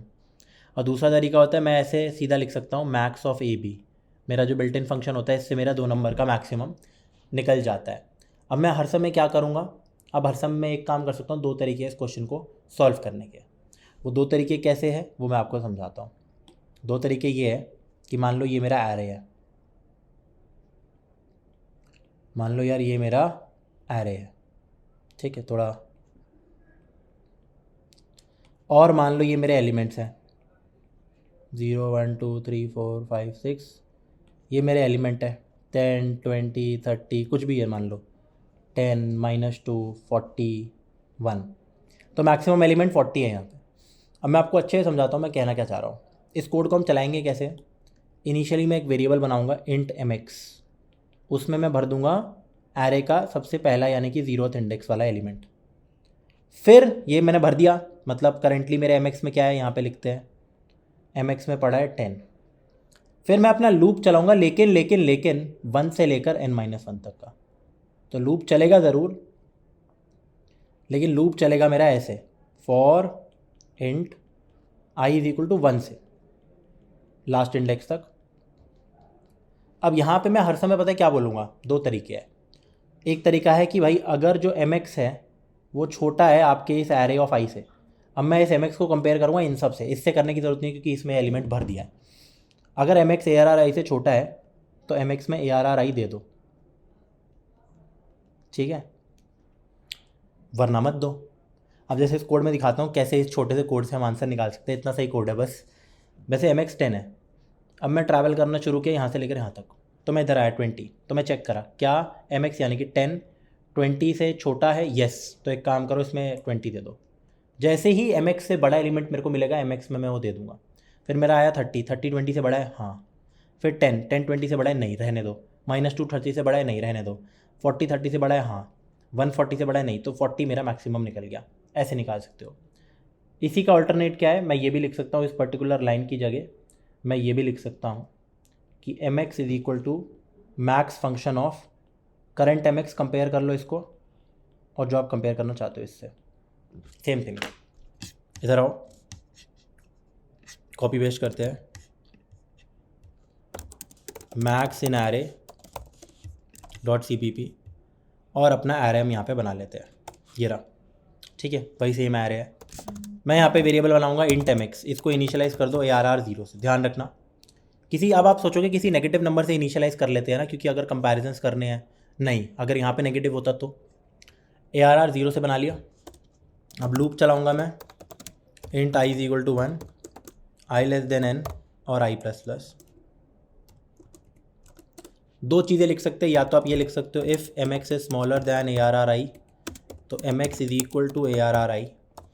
Last में यार आप प्रिंट कर सकते हो अपना एम एक्स, बिल्कुल सही आंसर आएगा, देखो 20। या दूसरा तरीका क्या होता है यार, दूसरा तरीका आपका होता है कि यहाँ पे आप लिखो m x is equal to max of m x comma ARR i, ये भी आपको काम करके दे देगा 20। इसमें 20 है, 40 नहीं है, इस पूरे एरे की बात हो रही है 20। मान लो यहाँ पे मैं 400 कर दूँ, वापस रन करते हैं, तो ऑब्वियसली 400 सबसे बड़ा मेरा यहाँ पे एलिमेंट है, राइट, बढ़िया। अब एक और तरीका है मैक्सिमम निकालने का जो हम यूजुअली ज़्यादा यूज़ करते हैं। मैं क्या करता हूँ, मैक्सिमम के अंदर ना सबसे छोटी वैल्यू दे देता हूँ, मैक्सिमम के अंदर सबसे छोटी वैल्यू दे देता हूँ, विच इज़ इंट मिन, कैपिटल में पूरा अंडरस्कोर। ये जो इंट मिन होती है ना बेटा, पता है इंट मिन क्या होती है, आपको समझाता हूँ। सबसे पहले इसको वो करते हैं, हटाते हैं। मैं अब सिर्फ इंट मिन प्रिंट कर रहा हूँ, ये देखो इंट मिन क्या होता है, द लोएस्ट वैल्यू जो कि इंटीजर वाले डब्बे में स्टोर हो सकती है। और इंट मैक्स क्या होती है, द लार्जेस्ट वैल्यू जो कि इंटीजर के डब्बे में स्टोर हो सकती है। अब आप में से कुछ लोग बहुत जल्दबाजी में ये सोचोगे कि यार इंट मैक्स है तो मैं मैक्सिमम वैल्यू क्यों नहीं स्टोर कर रहा। अबे यार कैसी बात कर रहे हो, अगर इसमें मैक्सिमम वैल्यू पहले से ही मैं दे दूँ सबसे बड़ी, तो जब वो कंपेयर होगी, क्या ऐसा कभी होगा कि मैक्सिमम किसी भी एलिमेंट से फिर छोटी होगी इनमें से, नहीं। या फिर जब मैं लिखता हूँ m x is equal to, ये वाली लाइन देखो, मैक्स ऑफ दिस, तो ये तो हमेशा सबसे बड़ा रहेगा, तो मुझे इसका मैक्सिमम नहीं मिल पाएगा ना, तो इसलिए लोएस्ट वैल्यू से मैं कंपैरिजन करता हूँ। वापस से रिवाइंड करना अगर समझ नहीं आया तो, ठीक है। तो आप ऐसे भी कर सकते हो, और इनफैक्ट अब मैं पूरे लूप में सर्च मारूंगा, हर एक वैल्यू को देखूंगा, क्योंकि फर्स्ट भी मैक्सिमम हो सकती है, ठीक है। हर एक वैल्यू को मैं देखूंगा, 0 से लेकर n तक जाऊंगा, एंड ये वाला कोड चलाऊंगा, या ये मर्जी है आपकी, दोनों रन करते हैं, बिल्कुल सही आंसर मिलेगा, ठीक है। तो ये एक ट्रेडिशनल तरीका है। आगे बढ़ते हैं, अगला क्वेश्चन बिल्कुल सेम है, वो सॉल्व करते हैं। Find the minimum value out of all the elements in the given array. क्या, find the minimum value out of all the elements. अब सबसे छोटी वैल्यू को कैसे निकालेंगे, बिल्कुल सेम है, आपको बस लिखना है मिनिमम वाला फंक्शन बना दो, ठीक है, बिल्कुल ही सेम है, कॉपी किया, इनफैक्ट यहीं की यहीं इसी में निकालेंगे हम ये लिखेंगे इंट mn बना दो या कोई भी वेरिएबल, इसको आप इनिशियलाइज करो इंट मैक्स से। अब इसको मैक्स से क्यों करेंगे, क्योंकि यूजुअली मैं हमेशा छोटी ऑफ द टू वैल्यूज़ को चाहूँगा, ठीक है। अब मैं क्या करूँगा, हर समय मैक्स के साथ साथ यहाँ पे मिनिमम वैल्यू को भी कैलकुलेट करते ही रहूँगा, ठीक है। यहाँ पे मैं मिनिमम वैल्यू को भी साथ ही साथ में निकालते रहूँगा, ठीक है। मिनिमम होगी मिनिमम ऑफ, एक तो करंट मिनिमम जो मैंने दे रखी थी, और जो भी एलिमेंट आता रहेगा, ठीक है। तो उन दोनों का मिनिमम मेरे को मिलता रहेगा। लास्ट में सी आउट एम एक्स के साथ साथ मैं सबसे छोटी वैल्यू भी प्रिंट करा दूंगा। रन करते हैं। अलग से भी लिख सकते थे आप, जैसे सबसे छोटी वैल्यू 0 है, अगर यहाँ पे मैं -20 कर दूँ सबसे छोटी वैल्यू -20 हो जाएगी, ठीक है, ऑब्वियसली। तो ऐसे यार मेरा कोड यहाँ पे चलता है, बहुत सिंपल है। आप इनको अलग अलग कोड्स में भी लिख सकते हो, मैंने ये दोनों चीज़ें एक साथ ही कर दी, एक ही लूप में, अलग अलग भी कर सकते हो, ठीक है। आगे बढ़ते हैं, एक अच्छा क्वेश्चन सॉल्व करते हैं। क्वेश्चन कहता है find the second largest element in the given array. Second largest element क्या होता है और कैसे निकालते हैं, इसके बारे में एक बार बात करते हैं। सेकेंड लार्जेस्ट नहीं, सेकेंड लार्जेस्ट कैसे निकालेंगे यार? देखो इसके ना एक तरीका बड़ा सिंपल सा क्या है, आप सिंपल एक काम करो, सबसे पहले तो आप लार्जेस्ट निकालो। सबसे पहले तो लार्जेस्ट यानी मैक्सिमम, जो एम एक्स हमने निकाला था इसको तो निकाल के रख लो। फिर क्या करो, पूरे एरे में travel the array again, traverse या लूप वापस से चलाओ, ट्रवर्स दी एरे अगेन, ठीक है। And now check something else, and now check something else, and now check if, दो चीज़ें देखनी है मेरे को। अगेन एक तो मेरा दूसरा नंबर सेकेंड मैक्स होगा, एस मैक्स रख सकता हूँ मैं इसका नाम, सेकेंड लार्जेस्ट मेरे को ये चाहिए। मैं ये बोलूँगा कि देखो, अगर देखो मैक्सिमम के लिए कैसे निकालते हैं हम, मैक्सिमम का कोड सिंपल होता है। इफ़ वाली कंडीशन से अगर मैं बात करूँ कि अगर मैक्सिमम छोटा है, इसमें यही काम आएगी ARR से, तो मैक्सिमम के अंदर ARR को दे सकते हो आप, ठीक है, सिंपल सी बात है। लेकिन अगर मैं यहाँ पे बात करूँ सेकेंड मैक्सिमम में, तो वो भी ऐसे ही निकलेगा। अगर सेकेंड मैक्सिमम छोटा है ARR से, तो उसमें मैं वही एलिमेंट देते रहूँगा, लेकिन साथ साथ एंड जिस एलिमेंट से मैं कंपैरिजन कर रहा हूँ वो बराबर नहीं होना चाहिए मैक्स के, बस ये एक कंडीशन लग जाएगी, ठीक है, एंड मेरा आंसर आ जाएगा। तो आपको करके दिखाता हूँ ताकि अच्छे से समझ आए, ठीक है। बहुत ज़्यादा सिंपल है। अगर मैं यहाँ पे लिखूँ second largest in array dot CPP करके, ठीक है, तो यहाँ पे देखो सबसे पहले तो आप मिनिमम को हटा दो, सबसे पहले नॉर्मल अपना मैक्सिमम का कोड लिखते हैं। मैक्सिमम का कोड ऐसे होता है कि अगर मैक्सिमम मेरा छोटा है एरे ऑफ आई से, कभी भी मैं इस तरीके से कर रहा हूँ ताकि आपको ज़्यादा अच्छे से समझ आए, ठीक है। तो इसमें मैक्सिमम मैंने दे दिया, सिंपल। तो मैक्सिमम मेरा निकल चुका है, ठीक है, मैक्सिमम मेरा निकल चुका है, कोई चीज़ नहीं है, बड़ी बात। अब इसके बाद सेकेंड मैक्सिमम निकालने के लिए एक और लूप चलाऊंगा मैं, अलग से मैं कैलकुलेट करूँगा सेकेंड मैक्सिमम। सेम चीज़ होगी, अगर सेकेंड मैक्सिमम ARR से छोटा है तो सेकेंड मैक्सिमम में ये देते रहो, लेकिन एक और कंडीशन यहाँ पे लगाओ। एक तो सेकेंड मैक्सिमम को भी बना लो, इंट मिन से ही इनिशियलाइज करो, लार्जेस्ट है क्योंकि वो सेकेंड। बस दूसरी कंडीशन ये ध्यान रहेगी भाई, साथ में एक और चीज़ होनी चाहिए जिससे आप कंपेयर कर रहे हो, रुक जाओ अभी, वो कहीं मेरा मैक्स के बराबर तो नहीं है, वो मैक्स के बराबर नहीं होना चाहिए, ये कोड है, ठीक है, वो मैक्स के बराबर नहीं होना चाहिए, ठीक है। क्योंकि अब देखो मैं क्या कर रहा हूँ, जैसे मैक्सिमम निकाल रहा हूँ, तो सबसे पहले मैक्सिमम 7 हुआ, फिर 10 हुआ, फिर 400 हुआ, फिर वही रहा। सेकेंड मैक्सिमम में क्या सीन हुआ, पहले सेकेंड मैक्सिमम 7 हुआ, ठीक है, फिर 10 हुआ, फिर यहाँ पे 400 नहीं हुआ। क्यों? क्योंकि 400 ऑलरेडी मैक्सिमम था, तो उससे हम कंपेयर ही नहीं करेंगे। तो ऐसे ये सीन चल रहा है। अब मैं आपके सामने प्रिंट करा के दिखाता हूँ, बिल्कुल सही आंसर आएगा 400 और 10 सबसे सेकेंड लार्जेस्ट है। अगर मैं 60 करता हूँ तो देखो 60 मेरा सेकेंड लार्जेस्ट एलिमेंट यहाँ पे बन जाता है, ठीक है। तो ऐसे हम निकालते हैं सेकेंड लार्जेस्ट एलिमेंट, बहुत आसान है, वापस से आप कोड देख सकते हो, बस एक एक्स्ट्रा कंडीशन यहाँ पे लग गई, ठीक है। इसी के साथ यार हम आगे बढ़ते हैं और अगले टॉपिक की तरफ आते हैं। तो गाइस अगले क्वेश्चंस पे पढ़ते हैं। अगला एक MCQ क्वेश्चन मुझे दे रखा है। क्वेश्चन में क्या पूछा है, what is the difference between these two expressions, between the fives in these two expressions. अब सबसे पहली बात तो क्वेश्चन बताने से पहले ये और बेटा ये दोनों अलग है, अलग है मतलब ये एक कोड के अंदर नहीं है। क्योंकि अगर मैं अपने VS कोड में लिखता हूँ int num5 तो 5 साइज का एरे डिक्लेयर हो जाता है विद द इंडेक्स 0 to 4, और फिर मैं लिखता हूँ num5 = 11 तो ये तो एरर देगा, है ना। तो ये एक कोड में नहीं लिखा, मान लो ये दो अलग अलग सेंटेंसेज है, individual independent of each other. तो फिर पूछा है कि इन दोनों में क्या डिफरेंस है। पहला option first is particular element, second is type. नहीं यार ये पर्टिकुलर एलिमेंट नहीं है, ये तो डिक्लेरेशन है। फर्स्ट इज एरे का साइज, यस 5 एरे का साइज है। अच्छा 5 के बारे में पूछा गया है तो ये 5 एरे का साइज है, बिल्कुल सही। सेकेंड इज पर्टिकुलर एलिमेंट, हाँ बिल्कुल num5 एक पर्टिकुलर एलिमेंट की बात हो रही है, तो ये बिल्कुल सही है। अगले ऑप्शन देखते हैं, first is particular element, second is array size, गलत, और बोथ स्पेसिफाई एरे साइज, ये भी गलत है बिल्कुल, ठीक है। तो second is the right answer. आगे बढ़ते हैं नेक्स्ट MCQ की तरफ। What would happen if you assign a value to an element of an array whose subscript exceeds the size of an array, error. Error why, इसका basically English ज़्यादा दे रखी थी। इसमें लिखा है what will happen if you assign a value to element of array who subscript, basically यार subscript का मतलब यही है जो मैं साइड में लिखता हूँ। मान लो मैं लिखता हूँ a of 5 is equal to 6 और मेरा एरे यही था, इंट a मान लो 3 साइज़ का था, तो जब इससे भी ज़्यादा एक्सीड कर रहा है तो एरर ही मेरा यहाँ पे आने वाला है। आगे बढ़ते हैं और नेक्स्ट क्वेश्चन देखते हैं, स्टेट ट्रू और फॉल्स। पहला, द एरे इंट नम 26, इस एरे की बात हो रही है, हैज़ 26 एलिमेंट्स, ट्रू, बिल्कुल सही है बात। Second, the expression num 1 designates the first element in the array, नहीं गलत, false, it is the second element क्योंकि नम 0 होता है फर्स्ट एलिमेंट, ठीक है।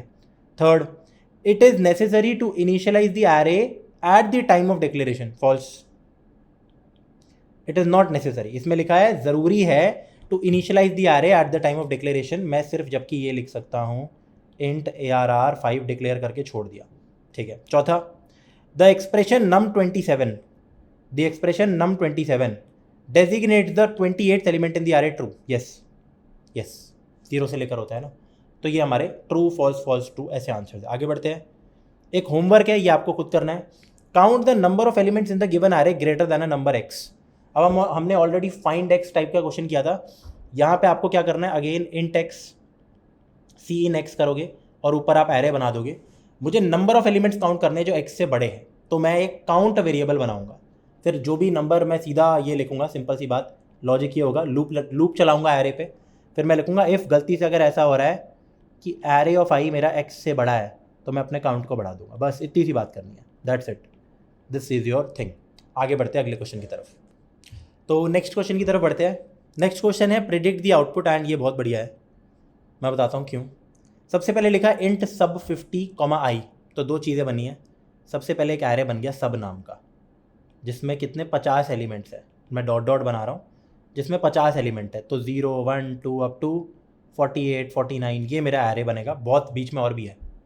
और दूसरा मैंने एक आई बनाया वेरिएबल, दोनों अभी खाली पड़े हैं, आई मेरा ये बॉक्स है खाली पड़ा है, ठीक है। अब मैं इधर आया, for i is equal to 0, अब आप बोलोगे आई इंट आई क्यों नहीं लिखा, कोई दिक्कत नहीं है, आई ऑलरेडी डिक्लेयर हो चुका है, तो कोई प्रॉब्लम की बात नहीं है, डायरेक्ट इनिशियलाइजेशन हो गई, आई इज इक्वल टू 0, ठीक है भाई। अब लिखा है I less than equal to 48 I plus plus, फिर अंदर कुछ चीज़ें लिखी है।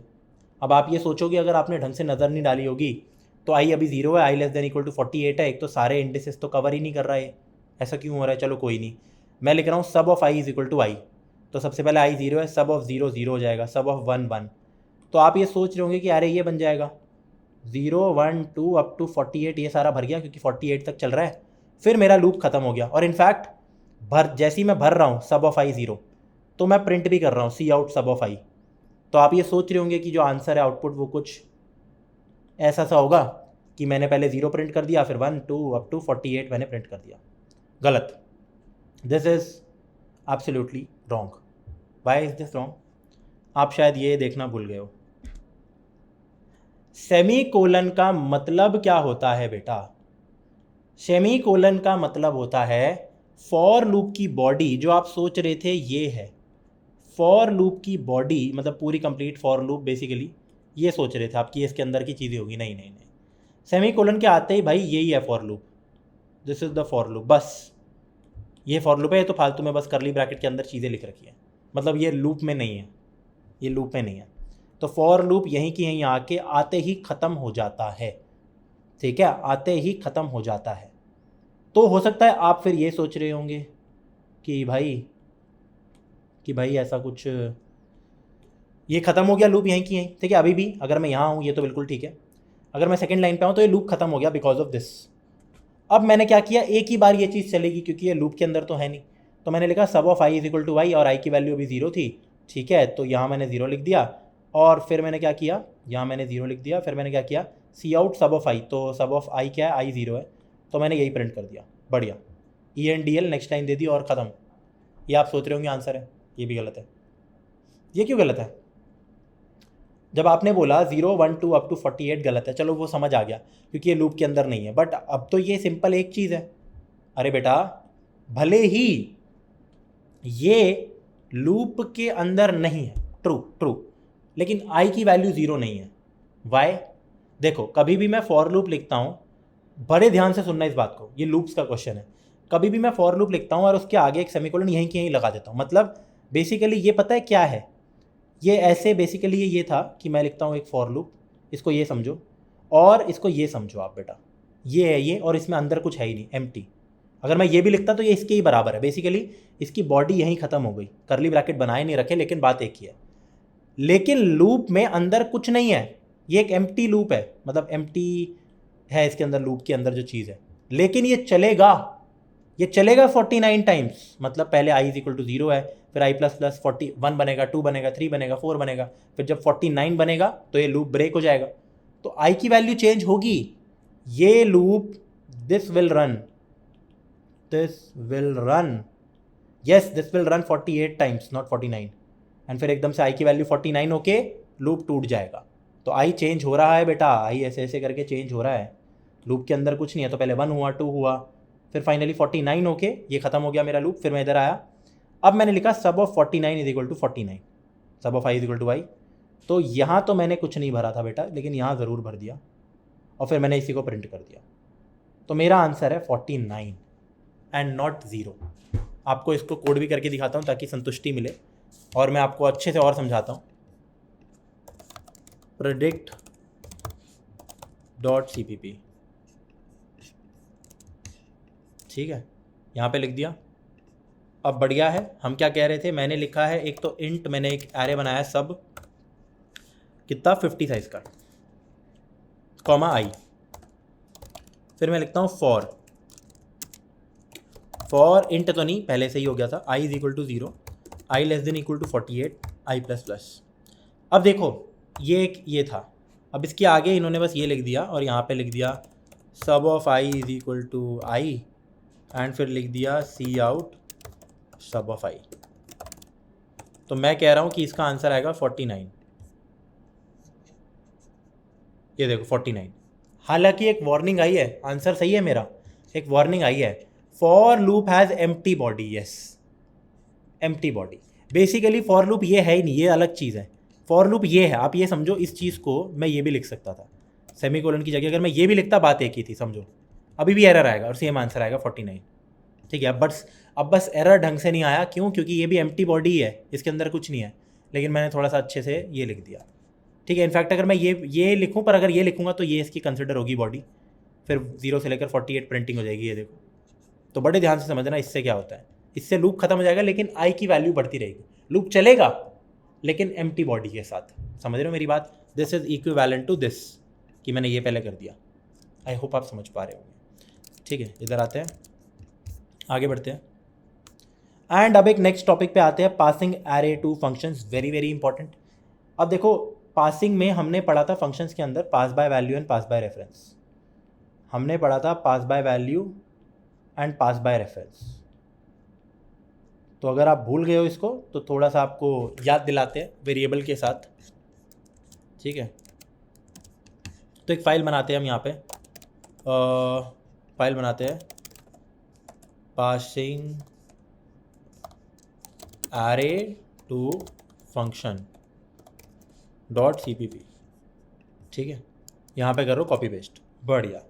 अब यार यहाँ पे लिखा है pass by value pass by reference में कह रहा था, तो ये देखो, अब मान लो मेरे पास एक वेरिएबल है इंट x, मैंने उसकी वैल्यू रखी 5, ठीक है। मैं एक बार प्रिंट करता हूँ x की वैल्यू, ठीक है, और फिर अगर मान लो मैं x की वैल्यू 8 कर दूँ और मैं वापस से x की वैल्यू प्रिंट करूँ, तो ऑब्वियसली अलग वैल्यू प्रिंट होगी, पहले 5 है फिर 8 हो गया। लेकिन अगर मैं ये सेम चेंज यहाँ ना करूँ, मैं एक फंक्शन के अंदर करूँ चेंज x, और मैं एक फंक्शन बनाऊँ वॉइड चेंज, जिसके अंदर एक वैल्यू रिसीव हो ये x, एंड यहाँ पे मैं चेंज कर दूँ इसका, फिर मैं कोड को रन करूँगा, कोई चेंज नहीं होगा, कोई चेंज नहीं होगा। 5 5 क्यों बेटा, क्योंकि ये जो x मैंने 5 भेजा, यहाँ 5 आया, 5 8 बना, लेकिन ये बेटा ये वाला x और ये x अलग है, ये बॉक्स ही अलग है। और अगर आपको नहीं समझ आ रहा, हाथ जोड़ के मेरी विनती है, मेरे से फंक्शंस पढ़ लो यार, फ्री में पढ़ा रखा है 11 घंटे में C++ की वीडियो में, टाइम स्टैम्प भी दे रखा है, वहाँ जाके देखो। This is a very important concept, ये चीज़ वरना बिल्कुल भी समझ नहीं आएगी आपको, ठीक है, कि भाई ये बॉक्स अलग है इस बॉक्स से, ठीक है। फंक्शंस में मैंने पढ़ाया था ये सेम चीज़, अब ये हमने ऑलरेडी पढ़ रखी थी फंक्शंस में। अब एक कमाल देखते हैं मैं एक काम करता हूँ, अब अगर मैं ऐसे ही एक एरे बनाऊँ कि मैं लिखूँ इंट ARR समझ लीजिए, एंड इसमें मैंने वैल्यूज डाल दी 1 2 3 4 5, ठीक है, मैंने वैल्यूज डाल दी 1 2 3 4 5, 5 साइज है इसका। सबसे पहले मैं प्रिंट करूँ फॉर एग्जाम्पल इसका 0th एलिमेंट स्टार्टिंग वाला, ठीक है, मैंने प्रिंट करा ये 1, एंड फिर मैंने वापस से यही चीज़ प्रिंट की, तो कॉपी पेस्ट। अब एक बात देखिए, अगर मैं यहीं की यहीं ARR 0 को 10 बना दूँ, समझना मेरी बात, अभी ये फंक्शन तो चल ही नहीं रहा है, इसकी बात नहीं करते। एरे है, 0th इंडेक्स पे 1 पड़ा है, मैंने उसको प्रिंट किया, फिर मैंने उसको चेंज किया, फिर प्रिंट किया, तो ऑब्वियसली चेंज होगा, ऑब्वियसली चेंज होगा ये देखो। बट अगर इसी की मैं सेम काम यहाँ पे करूँ कि भाई मैं एक चेंज फंक्शन लगा दूँ जहाँ पे मैं पूरा एरे भेज दूँ, एरे भी भेज सकते हैं, एंड फिर यही चेंज फंक्शन बनाऊँ, यहाँ पे ये रिसीव करेगा, यहाँ पे ये रिसीव करेगा, यहाँ पे ये रिसीव करेगा इंट ARR, तो एक एरे रिसीव किया इसने, और मैं यहाँ पे अब कह रहा हूँ कि ठीक है देखो कोई एरर नहीं है, तो मैं चेंज करके आ रहा हूँ अपना फंक्शन। तो आप ये सोचोगे अगेन, यहाँ पे जब मैं इस एरे को भेज रहा हूँ तो एक नया एरे बन रहा है, भले ही सेम नाम का, लेकिन वो इस फंक्शन के लिए लोकल है, इस फंक्शन के लिए लोकल है, तो चेंजेस नहीं होंगे इस वाले एरे में। मेन फंक्शन में रन करते हैं, हो रहे हैं चेंजेस, हो रहे हैं चेंजेस। क्यों? एरे को जब मैं फंक्शंस में भेजता हूँ तो वो बाय रेफरेंस जाते हैं डिफ़ॉल्ट। ऐसा नहीं होता कि एक नया पूरा सेम टू सेम एरे बन रहा है। जब वेरिएबल्स में भेजता था तो एक नया डब्बा बनता था जिसमें वो वैल्यू होती थी, एरे वही एरे जाता है। इनफैक्ट इवन अगर मैं इसका नाम बदल के एक्स कर दूँ, एरे का नाम चेंज करके, तो भी मेरा काम हो जाएगा। अब इसका मतलब ये नहीं है कि जैसे मैंने एरे यहाँ पे भेजा और एक दूसरे एरे एक्स ने उसको रिसीव किया, नहीं नहीं नहीं नहीं, ये जो एक्स है ये यही वाला एरे है, बस इसका एक दूसरा एक और नाम दे दिया, एरे पर वही है, कुछ नया नहीं क्रिएट हुआ मेमोरी में। प्लीज़ मेरी बात को समझना, यहाँ से हमें पता लगता है कि भाई arrays are passed by reference, passed by reference by default, कोई हमें एंड वैंड नहीं लगाना। ठीक है, आगे बढ़ते हैं। अब बात करते हैं यार वेक्टर्स की C++ में। एरे में प्रॉब्लम क्या होती है कि प्रॉब्लम्स ऑफ एरे की बात करते हैं, फिर वेक्टर्स की बात करेंगे। प्रॉब्लम्स ऑफ एरे कि यार इसका ना फिक्स साइज होता है, फिक्स साइज मतलब एक बार अगर आपने डिक्लेयर कर दिया कि इंट ARR 7, तो कुछ भी नहीं हो सकता ऐसा कि भाई ARR के अंदर 4 एलिमेंट और आ जाए, नहीं कर सकता। 7 अगर भर गए तो भर गए, fix size, array has fix size. So vector क्या होता है? Vector is nothing but a dynamic array. Vector is a dynamic array, vector is a dynamic array that can grow its size, that can grow its size। तो एक बारी में इसके बारे में पढ़ते हैं, इसका थोड़ा सिंटैक्स देखते हैं और डिफरेंसेस देखते हैं। इधर आते हैं। तो vector.cpp नाम की फाइल बनाते हैं एक, एंड कॉपी पेस्ट करते हैं एक बार, इधर आओ, पेस्ट। अब जैसे वेक्टर कैसे बनता है मैं आपको समझाता हूँ कंपैरिजन से। जैसे मान लो मेरा एरे बनता था और मैं 5 साइज़ का एक एरे बना रहा हूँ, या n साइज़ का भी एरे बना रहा हूँ, मेरी मर्जी है। ये लो n साइज़ का मैं एरे बना रहा हूँ। इससे पहले मैं लिख रहा हूँ int n, फिर मैं लिख रहा हूँ cout एंटर एरे साइज़, फिर मैं लिख रहा हूँ यहाँ पे cin, राइट। फिर मैं कह रहा हूँ एक एरे बना रहा हूँ n का, फिर मैं एलिमेंट्स का इनपुट ले रहा हूँ i = 0, i n, i++। फिर यहाँ पे लिख रहा हूँ cin ARR ऑफ, थोड़ा फास्ट हो गया, आई, राइट। ये लो, ऐसे मैं इनपुट लेता हूँ और ऐसे ही मैं प्रिंटिंग कर सकता हूँ। ऐसे ही यार मैं प्रिंटिंग कर सकता हूँ। ठीक है, 2 स्पेसेस के साथ देते हैं, रन करते हैं। एंटर एरे का साइज़ मैं कहता हूँ 4, मैं नंबर डालता हूँ 47932, 4792 मैंने 2 स्पेसेस के साथ प्रिंट किया है। मेरा एरे यही है 4792। सेम टू सेम मैं वेक्टर भी बना सकता हूँ। वेक्टर क्या होता है? एरे ही होता है एक तरीके से। तो अगर मेरे को इंट ARR n बना रहा है, इसी की जगह मैं क्या बना सकता हूँ? ऐसे लिखते हैं हम, वेक्टर, यहाँ पे लिखो इंट, यहाँ पे लिखो जो भी वेक्टर का नाम है, जैसे ARR है वेक्टर का नाम, फिर यहाँ पे लिखो n। तो थोड़ा सा अजीब लग रहा होगा अभी आपको, राइट, और थोड़ा सा एरर भी यहाँ पे आ रहा है। उसको ठीक कैसे करना है? जब भी आपको वेक्टर इस्तेमाल करना है बेटा, तो इट इज़ इम्पॉर्टेंट कि आप ये करो, ध्यान रखना। जैसे इंक्लूड IOStream होता है, कॉपी पेस्ट करो उसको और इंक्लूड वेक्टर कर दो। अब देखना सेम कोड चलेगा। एंटर एरे साइज 5 मान लो, ये मेरे एलिमेंट्स हैं, एलिमेंट्स प्रिंट हो गए। सेम तो भले ही मैं ये लिखूं, ये देखो सेम काम करेंगे, इंट ARR और ये वेक्टर इंट ARR n। तो इसको हम कैसे लिखते हैं, वेक्टर चिपका के लिखो ऐसे एरो एंगुलर ब्रैकेट्स में इंट, फिर एक गैप दे दो, वैसे तो हम ये भी कर सकते हैं लेकिन इट इज़ एडवाइजेबल, एक गैप दो, फिर आप यहाँ पे राउंड ब्रैकेट लगते हैं, ध्यान रखना यहाँ पे राउंड ब्रैकेट लगाने हैं आपको, राउंड ब्रैकेट में आप साइज दे देते हो, साइज जो भी n का है, ठीक है। इनफैक्ट एक कमाल की चीज़ बताऊँ, वेक्टर में हम डिफ़ॉल्ट वैल्यूज़ भी दे सकते हैं। फॉर एग्जाम्पल इनपुट नहीं ले रहा मैं, अगर मैं यहाँ पे लिखूँ n,7 n,8 और मैं सिर्फ वेक्टर के सारे एलिमेंट्स को प्रिंट कर रहा हूँ, कमाल की चीज़ देखना, एंटर एरे का साइज 5, 8 8 8 8 8, तो मैं क्या कर सकता हूँ, वेक्टर की मदद से ये बेसिक काम भी कर सकते हैं कि यार अब मेरा जो एरे है वो मैंने 5 साइज़ का बनाया और सब में डिफ़ॉल्ट बाय डिफ़ॉल्ट 8 डाल दिया।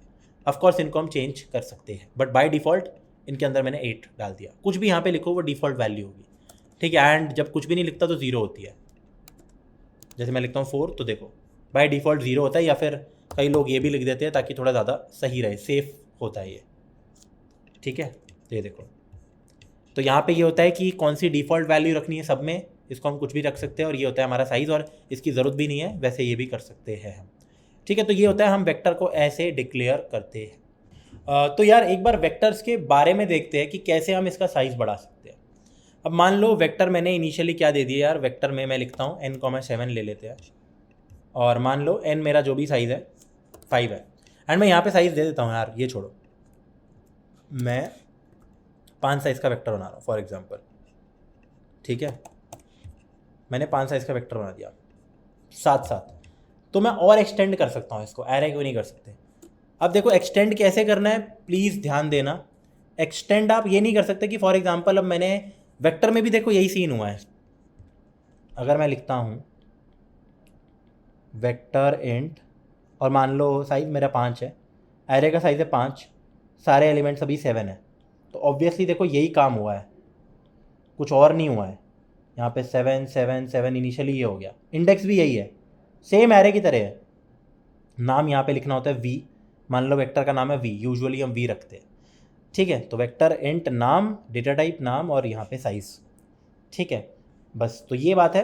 अब यार यहाँ पे हमें क्या करना होता है, अगर मान लो एक और एलिमेंट चाहिए तो मैं ये नहीं लिखूँगा भाई, ना ना ना, कि v(5) = 4 या 7 और कुछ लिखना है मेरे को, मान लो 10, तो ये नहीं हो जाएगा, ना ना ना। कभी भी मेरा वेक्टर का अगर साइज फुल है, वेक्टर में 2 चीज़ें होती है, साइज और कैपेसिटी।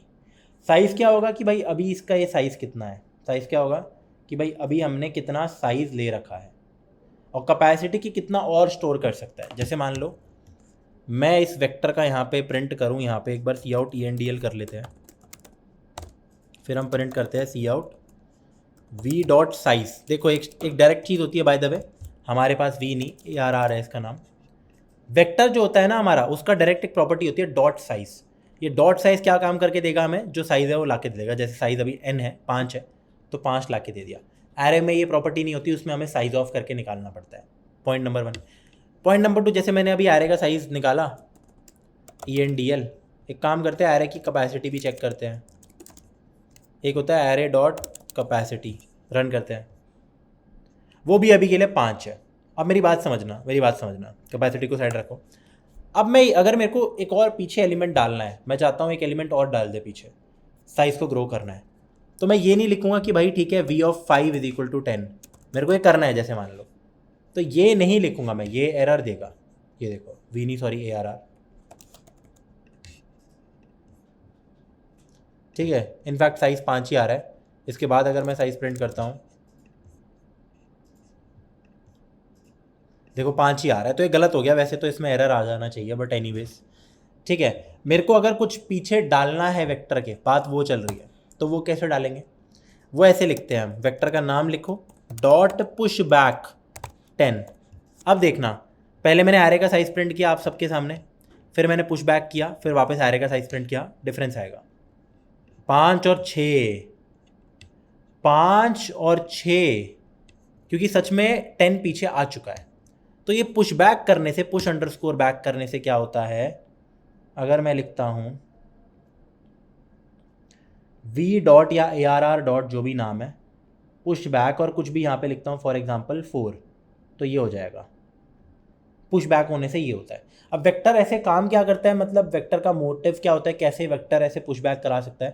देखो होता क्या है, जैसे ही वेक्टर फुल हो जाता है ना, तो वो अपने साइज़ को डबल कर लेता है, ठीक है, पूरी कैपेसिटी, फिर वो भरना शुरू करता है, फिर वापस फुल आ जाता है तो साइज़ को और डबल कर लेता है।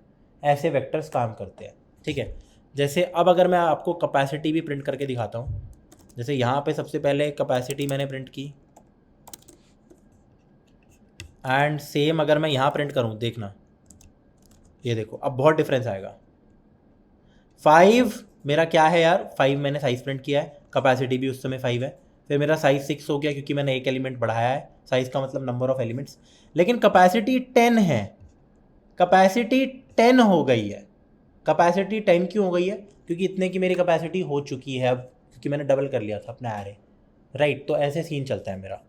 आई होप आपको समझ आ रहा हो। तो वेक्टर में यूजुअली जब भी एक तो वेक्टर मेरा बनता है, वेक्टर के अंदर मैं इनिशियलाइजेशंस करता हूँ, वेक्टर में मैं एलिमेंट्स डालता हूँ, वेक्टर में मैं सी इन सी आउट ये सब करता हूँ, ठीक है। तो यहाँ पे जब भी वेक्टर को मेरे को प्रिंट करना हो तो मैं वेक्टर डॉट साइज तक प्रिंट करता हूँ। साइज मतलब उसके करंट नंबर ऑफ एलिमेंट्स की बात हो रही होती है। सिमिलरली अगर मेरे को वेक्टर को पीछे से एलिमेंट निकालना है कोई वेक्टर में से, तो मैं क्या करूँगा, मैं पॉप बैक करता हूँ। मैं क्या करता हूँ, पॉप बैक का इस्तेमाल यहाँ पे करता हूँ वेक्टर के अंदर। जैसे पुश बैक है वैसे ही हम पॉप बैक कर सकते हैं यहाँ पे, ठीक है। अब एक काम करते हैं, थोड़ा सा आगे बढ़ते हैं। बेसिक ऑपरेशन यही पुश बैक, ये एक फंक्शन होता है बिल्ट इन। ये क्या करता है, एड्स एन एलिमेंट, फिर ये तो एक पॉप बैक, ये बिल्कुल प्रीवियस एलिमेंट को उड़ा देगा। अब देखो एरे में ऐसे आप उड़ा भी नहीं सकते टेक्निकली, वरना या तो हटा सकते हो उस एलिमेंट को, लेकिन साइज़ उतना ही रहेगा। वेक्टर में साइज़ कम शो होगा, जैसे ही मैं एक एलिमेंट उड़ाता हूँ तो एक साइज़ कम हो जाता है। फिर एक होता है साइज़, मतलब ऑब्वियसली इन सब के आगे वी डॉट, वी मतलब वेक्टर का नाम या ARR जो भी है, फिर वी डॉट साइज़। हमने देखा कैपेसिटी और भी बहुत सारे फंक्शन यहाँ पे होते हैं। तो यार ये कुछ बेसिक ऑपरेशंस होते हैं वेक्टर्स के ऊपर। किसके, वेक्टर्स के ऊपर। बाकी यार जब भी मैं वेक्टर्स के आपको क्वेश्चन सॉल्व करके दिखाऊंगा तो उस समय ही जितना बताऊंगा वो ज़्यादा बेटर रहेगा। ऐसे तो बहुत छोटी छोटी चीज़ें होती है वेक्टर के अंदर, बहुत सारा HTL होता है, लेकिन ये थोड़ा ज़्यादा बेटर चीज़ होती है। अब कुछ और चीज़ें होती है, वेक्टर को हम सॉर्ट कर सकते हैं ऐसे, sort V dot begin V dot and, या जो भी वेक्टर का नाम है ये लिख के अगर मैं ये लाइन लिखता हूँ तो क्या होता है, कुछ वी डॉट सॉर्ट नहीं करना होता, सॉर्ट ये। तो अगर एरे मेरा अनसॉर्टेड है तो वो सॉर्ट हो जाता है। सॉर्ट का मतलब होता है असेंडिंग ऑर्डर में बन जाता है। इसका एक एग्जांपल देता हूँ आपको, इधर आते हैं, एक एग्जांपल देते हैं अच्छा सा, कॉपी पेस्ट। तो एक वेक्टर बना लेते हैं सबसे पहले, तो जिसमें इनपुट ले लेंगे कुछ कुछ। तो मैं जैसे फॉर एग्जांपल ले रहा हूँ वेक्टर इंट, और साइज़ इसका ले लेते हैं यहीं की यहीं, कोई दिक्कत नहीं है। नाम ले लेते हैं v, 5 साइज़ का वेक्टर है, ठीक है। फिर मैं एक लूप चलाता हूँ, ऑफकोर्स एक एरर आएगा, ये लिखना ज़रूरी है वरना एरर आ जाएगा। फिर मैं इनपुट ले लेता हूँ। अब i लेस देन आप v डॉट साइज़ भी लिख सकते हो बेटा, एक ही बात है, या i लेस देन 5 भी लिख सकते हो, ठीक है। मैं लिख देता हूँ सारे एलिमेंट्स का अपने वेक्टर के इनपुट ले लेता हूँ, ऐसे ही इनपुट ले सकते हैं। अब एक काम करते हैं, सबसे पहले तो इसको प्रिंट करके दिखाता हूँ आपको कि सच में यही है। वैसे तो इनपुट से ही पता लग जाएगा, लेकिन हाँ पहले हम प्रिंट करते हैं वेक्टर के एलिमेंट्स, ठीक है। एक cout endl देते हैं। फिर अब एक काम करते हैं, हम सॉर्ट करते हैं अपने वेक्टर को। अब देखना, सॉर्ट मैं लिख दूंगा v dot begin comma v dot and. अब एक कमाल की चीज़ देखना आप, अब अगर मैं इसको प्रिंट वापस से करूं, देखो कॉपी एंड यहाँ पे पेस्ट। अब देखना, अब अगर मैं रन करता हूँ, देखो 5 साइज़ का वेक्टर है, मैं एलिमेंट्स को एंटर कर रहा हूँ, मान लो 4 1 7 9 3। अब देखना, पहले प्रिंट हुआ, फिर 1 3 4 7 9। तो इसका क्या मतलब है, ये सॉर्ट हो चुका है। तो बिल्ट इन सॉर्टिंग फंक्शन होता है ये एक लाइन, बहुत बढ़िया चीज़ है। अच्छा एक और चीज़, रिवर्स भी हो जाता है। जैसे अगर मैं लिखूँ रिवर्स, सेम ऐसे। अब देखना, मान लो मैं एक वेक्टर बनाता हूँ 1 2 3 4 5 5 4 3 2 1, उल्टा हो गया, तो रिवर्स भी अपने आप ऑटोमेटिकली कर सकते हैं। तो ये फंक्शंस होते हैं कुछ सॉर्ट और रिवर्स वाले, ठीक है। ऐसे और भी मतलब धीरे धीरे करके आपको बताएंगे, बाकी जब जब उनका काम होगा तभी बताएंगे, ठीक है। अब आगे बढ़ते हैं, कुछ क्वेश्चंस देखते हैं यार वेक्टर्स और एरेज के। Find the doublet in array whose sum is equal to the given value x। तो यहाँ पे आपको एक गिवन वैल्यू दे रखी होगी, अगेन इन टेक्स्ट ले लेना, एक एरे दे रखा होगा या वेक्टर दे रखा होगा, आपकी मर्जी है। मुझे क्या करना है, मुझे एक डबलेट फाइंड आउट करना है। डबलेट का मतलब दो ऐसे नंबर्स, फॉर एग्जांपल मेरा एरे है 1 2 4 -1 एंड मुझे x यहाँ पे दे रखा है 0। तो मेरे को दो ऐसे नंबर फाइंड आउट करने हैं जिनका सम 0 हो। मेरे को क्लियरली दिख सकता है 1 + 1 - 1, 1 + -1 मेरा होता है 0। तो ये वो दोनों नंबर है। तो मेरे को बस इन दोनों नंबर्स को प्रिंट करके दिखाना है। कैसे करेंगे इस क्वेश्चन को सॉल्व? बहुत सिंपल है। हम पहली बार लूप के अंदर लूप लगाएंगे। पहली तो नहीं यार, आपको मैंने पैटर्न प्रिंटिंग में भी ये चीज़ पढ़ा रखी है, तो आई थिंक इसमें आपको दिक्कत नहीं होगी। कैसे लगेगा यहाँ देखना। सबसे पहले मेरा काम क्या होगा, इसको थोड़ा बदलते हैं। पहले तो इसको थोड़ा सा बदलते हैं, ठीक है, कुछ ऐसा बना लेते हैं। सबसे पहले मेरा यहाँ पे काम रहने वाला है, मैं इस एलिमेंट पे आया, पहले एलिमेंट पे मैं पूरा ट्रैवल करने वाला हूँ। इस एलिमेंट पे आया तो इसके आगे के जितने भी एलिमेंट है मैं एक और लूप चलाऊंगा। सबसे पहले बाहर का लूप चलेगा जो i 0 से लेकर यहाँ तक जाएगा, फिर एक अंदर का लूप चलेगा जो j जाएगा मेरा i + 1 से लेकर n तक। समझना, i मेरा जाएगा 0 से लेकर n - 1, j जाएगा i + 1 से लेकर n - 1। तो जैसे अगर मैं इधर हूँ i पे, तो मैं यहाँ ट्रैवल करूँगा, पूरा चेक करूँगा कोई भी ऐसा नंबर मिल रहा है क्या। मतलब क्या कभी भी ऐसा हो रहा है कि भाई एरे ऑफ i, एंड यहाँ पे पूरा सर्च मारूंगा एक एक एक तीनों का करके, और एरे ऑफ j को मिला के क्या x के बराबर हो पा रहा है। if अगर हो रहा है इसका मतलब डबलेट मिल गया। तो उन नंबर्स को प्रिंट करके ब्रेक कर दो। सिमिलरली मैंने देखा 4, अच्छा तो 4 के साथ मैंने ये चेक किया, तो 3 क्या हो रहा है 0, नहीं। 4 + 2 6 0 हो रहा है, नहीं। 4 - 1 3 0 हो रहा है, नहीं। ये +1 है बाय द वे, ठीक है। फिर मैं इधर आया, -1 + 2 1 क्या 0 है, नहीं। -1 + 1 0 क्या 0 है, हाँ, ब्रेक। ये दोनों नंबर मिल गए, तो पहले इनको प्रिंट कर लेना, फिर ब्रेक कर देना। बहुत ज़्यादा आसान है, इसमें कोई बड़ी चीज़ नहीं है, बहुत ज़्यादा सिंपल क्वेश्चन यार यहाँ पे ये है। तो कोई भी बड़ी इसमें बात नहीं है, काफ़ी सिंपल ये क्वेश्चन है। इसको हमें यार यहाँ पे सॉल्व करना है। एक काम करते हैं, इसको हम leetcode.com पे सॉल्व करते हैं आप सबके सामने। तो ये leetcode.com है। ऑफकोर्स यार आप अपना अकाउंट बना सकते हो, मैं ये नहीं सिखाने वाला कि आप अकाउंट कैसे बनाओगे। साइन इन करना है, प्रॉब्लम्स पे आना है, ठीक है। यहाँ पे सर्च क्वेश्चंस पे आओ एंड यहाँ पे आप लिखो ये फर्स्ट क्वेश्चन 1 लिखो, तो 2 सम। बहुत सिंपल क्वेश्चन है, ये आपके सामने मैं सॉल्व करके दिखाऊंगा। रीसेट। अब मैं आपको बताऊंगा कि ऑनलाइन कंपाइलर में कैसे आपके पास क्वेश्चंस आ सकते हैं। हो सकता है आप पहली बार ये देख रहे हो। तो यहाँ पे आपको प्रॉब्लम स्टेटमेंट दे रखी है, 2 sum given an array of integer nums. तो ये देखो आपको फंक्शन में एक वेक्टर पास कर रखा है, एरे फंक्शन में पास कर रखा है, by the way by reference pass कर रखा है, वेक्टर में एंड लगा रखा है, ठीक है। फिर एक नंबर आपको दे रखा है टारगेट, ये भी आपको फंक्शन में पास कर रखा है। दो चीज़ें मिल रखी है, ये आपको मिली भी है। आपको मेन फंक्शन नहीं लिखना, आपको ये फंक्शन कंप्लीट करना है। इसको कहते हैं रिटर्न टाइप। याद है जैसे हमारे रिटर्न टाइप यहाँ पे होते थे कुछ ऐसे कि मैं लिखता था इंट होता था या फ्लोट होते थे, तो ये वैसा ही है। तो यार यहाँ पे आते हैं एंड यहाँ पे मैं कह रहा था कि यार जो ये है ये हमारा रिटर्न टाइप है। अब आप बोलोगे वेक्टर क्या रिटर्न टाइप हो सकता है? बिल्कुल हो सकता है, इसको थोड़े बाद में देखेंगे, लेकिन एक बार क्वेश्चन को देखते हैं। ये वही क्वेश्चन है जो मैंने अभी आपको बताया। तो मुझे एक एरे दे रखा है, एक टारगेट दे रखा है, return indices of the 2 numbers such that they add up to the target. Numbers नहीं, उनके इंडिसेस। अब ये देखो, जैसे मान लो ये मेरा एरे है 2 7 11 15, टारगेट है 9। क्लियरली 2 + 7 मेरा 9 होता है। तो मेरे को ये रिटर्न नहीं करना 2 और 7 वो 2 नंबर्स, नहीं। इन दोनों के इंडिसेस क्या है 0 और 1, तो मेरे को आंसर में 0 और 1 रिटर्न करना है। अब रिटर्न कैसे करना है, आप यहाँ पे देखोगे वेक्टर लिखा है। तो बेसिकली मुझे क्या करना है, सबसे पहले तो वो 2 इंडेक्स मेरे को फाइंड करने हैं। सिंपल, मैं x और y 2 नंबर ले लूँगा जिसमें उन इंडेक्सेस को मैं स्टोर करा के रख लूँगा। फिर मुझे क्या करना है, उन नंबर्स को एक वेक्टर के अंदर डाल के देना है। मतलब वेक्टर 2 साइज का वेक्टर बना देना, उसमें डाल के दे देना है। बट पॉइंट बीइंग, सबसे पहले तो वो 2 इंडेक्स ढूंढने, यानी कि वो 2 नंबर ढूंढने। तो जब भी ARR i + ARR j मेरा हो रहा है टारगेट के बराबर, वही सेम कंडीशन, तो मैं i और j को सेव कर लूँगा कहीं और ब्रेक कर दूंगा। तो बस इतना सा कोड है, ठीक है। अब यहाँ पे आपको समझाता हूँ करना क्या है। एंड आपको कुछ नहीं करना है, एरे आपको पहले से दे रखा है। ये देखो, इसको साइड भी कर सकते हैं वैसे, ये देखो। तो एरे आपको पहले से दे रखा है जिसका नाम है नम्स।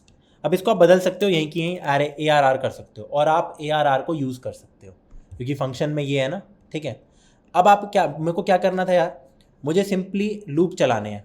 तो और टारगेट भी मुझे दे रखा है, तो इनिशियलाइज नहीं करना, कोई नंबर दे रखा होगा, तो मुझे इतना सही काम करना है। आई को 0 पे ले जाओ, सबसे पहले तो वेक्टर का साइज़ निकाल लो, ये जो ARR है अपने एरे का साइज़ ले लो, तो हम लिखेंगे ARR डॉट साइज़। वेक्टर में डायरेक्टली ऐसे कर सकते हैं, अगर ये एरे इंट होता इंट ARR तो हम लिखते int n is equal to size of array, ठीक है, वेक्टर में डायरेक्टली ये कर सकते हैं। तो मैं बोलूँगा आई को मैं चलाऊँगा यहाँ तक लेस देन n, पूरे पहले ट्रैवल करना है। एक और लूप चलाऊँगा अब मैंने आपको समझाया अभी कि क्यों चलाऊँगा। इसको मैं i+1 से लेके जाऊँगा, क्योंकि जिस भी एलिमेंट पे हूँ मैं उसके आगे सर्च मारूंगा कि कोई ऐसा एलिमेंट बन रहा है ताकि उन दोनों का सम टारगेट के बराबर हो। ये मेरा इंट्यूशन है, ठीक है। अब ऐसा नहीं है, अब आप सोचोगे कि यार पीछे क्यों नहीं जा रहा, तो यार इतनी बेवकूफ़ी तो आप भी नहीं करोगे ना कि जैसे मान लो मैं यार इधर हूँ, मैं 2 पे हूँ, तो मैं क्यों इन पे सर्च मारूँ कि भाई 2+ इधर अगर कोई मिल जाए जिसका सम 0, कभी नहीं हो सकता। मैं ऑलरेडी देख चुका हूँ इसके साथ ये वाले पेयर, तो वापस पीछे जाने की ज़रूरत नहीं है। तो इसलिए j is equal to i+1, just उसके आगे वाले सारे नंबर्स को देखो, j भी लेस देन n और j++।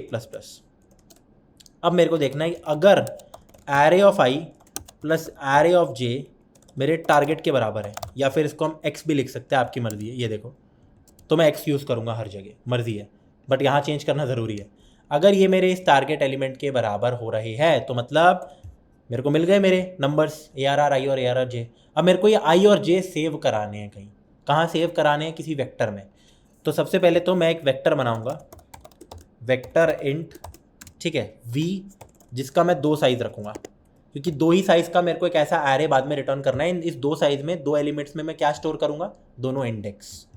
यहाँ पे 2 साइज़ का एरे बन गया जिसमें सिर्फ 0 और 1 इंडेक्स होगा, तो मुझे i और j इंडेक्सेस मिल गए। तो मैं सिंपल बोल दूंगा, अच्छा ये जो v मैंने बनाया है इसके पहले वाले में डाल दो i एंड इसके दूसरे वाले में यानी कि फर्स्ट में डाल दो j, बस इतना सा काम करना है, डन।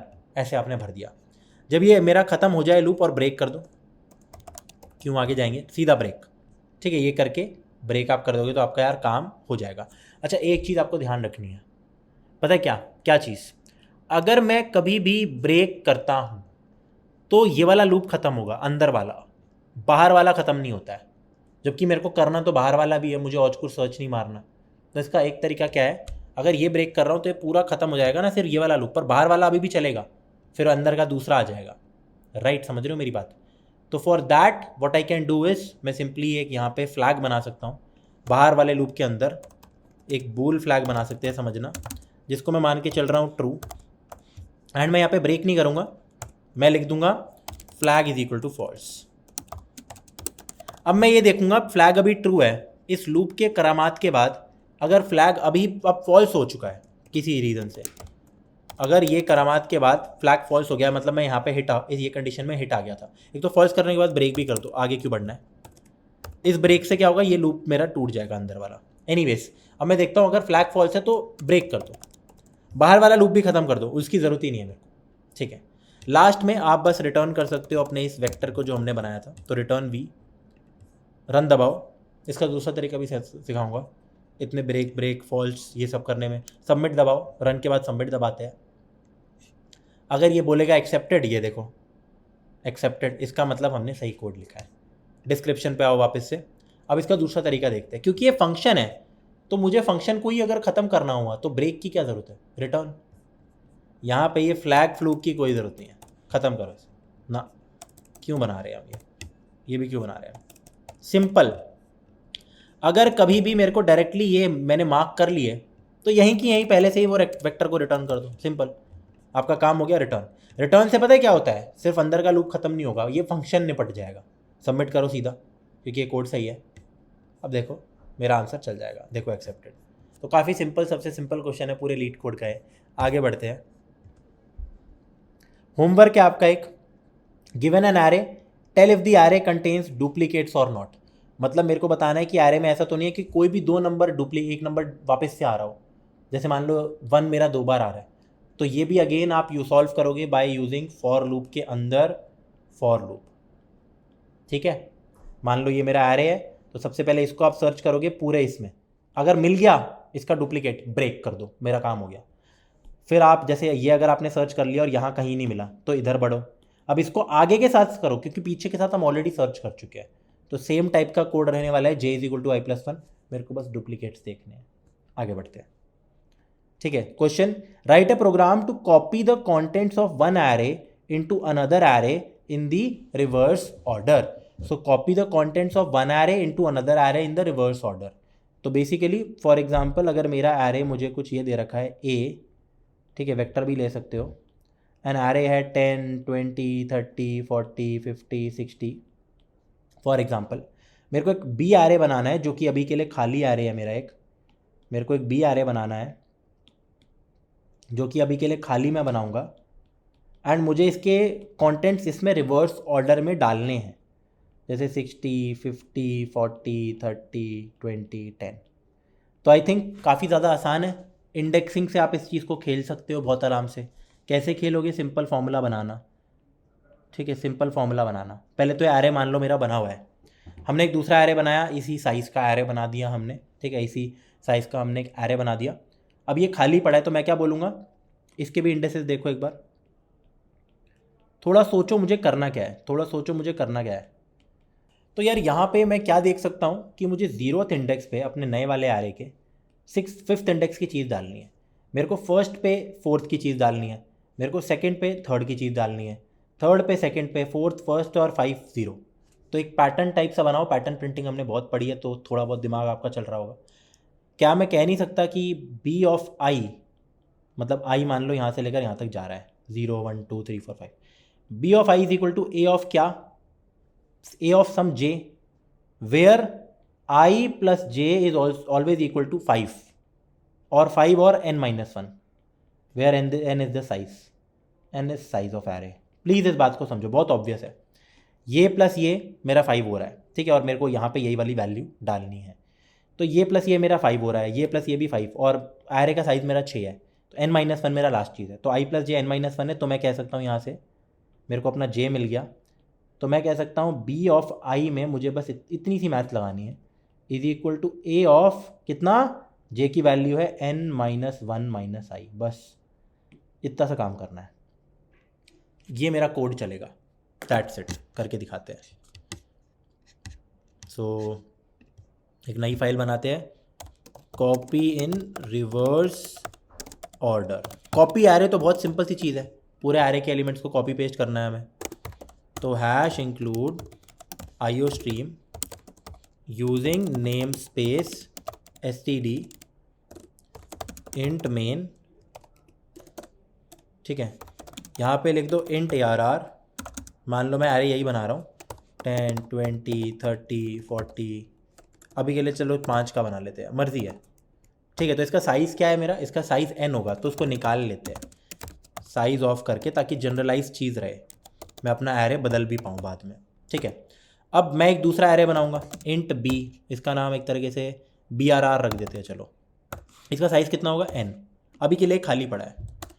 अब मैं क्या बोलूँगा, मैं बस एक फॉर लूप चलाने वाला हूँ, मैं बस एक फॉर लूप यहाँ पे चलाने वाला हूँ, ठीक है. पहले तो प्रिंट कर लेते हैं अपना arr के एलिमेंट्स को, i less than n i plus plus and cout arr i.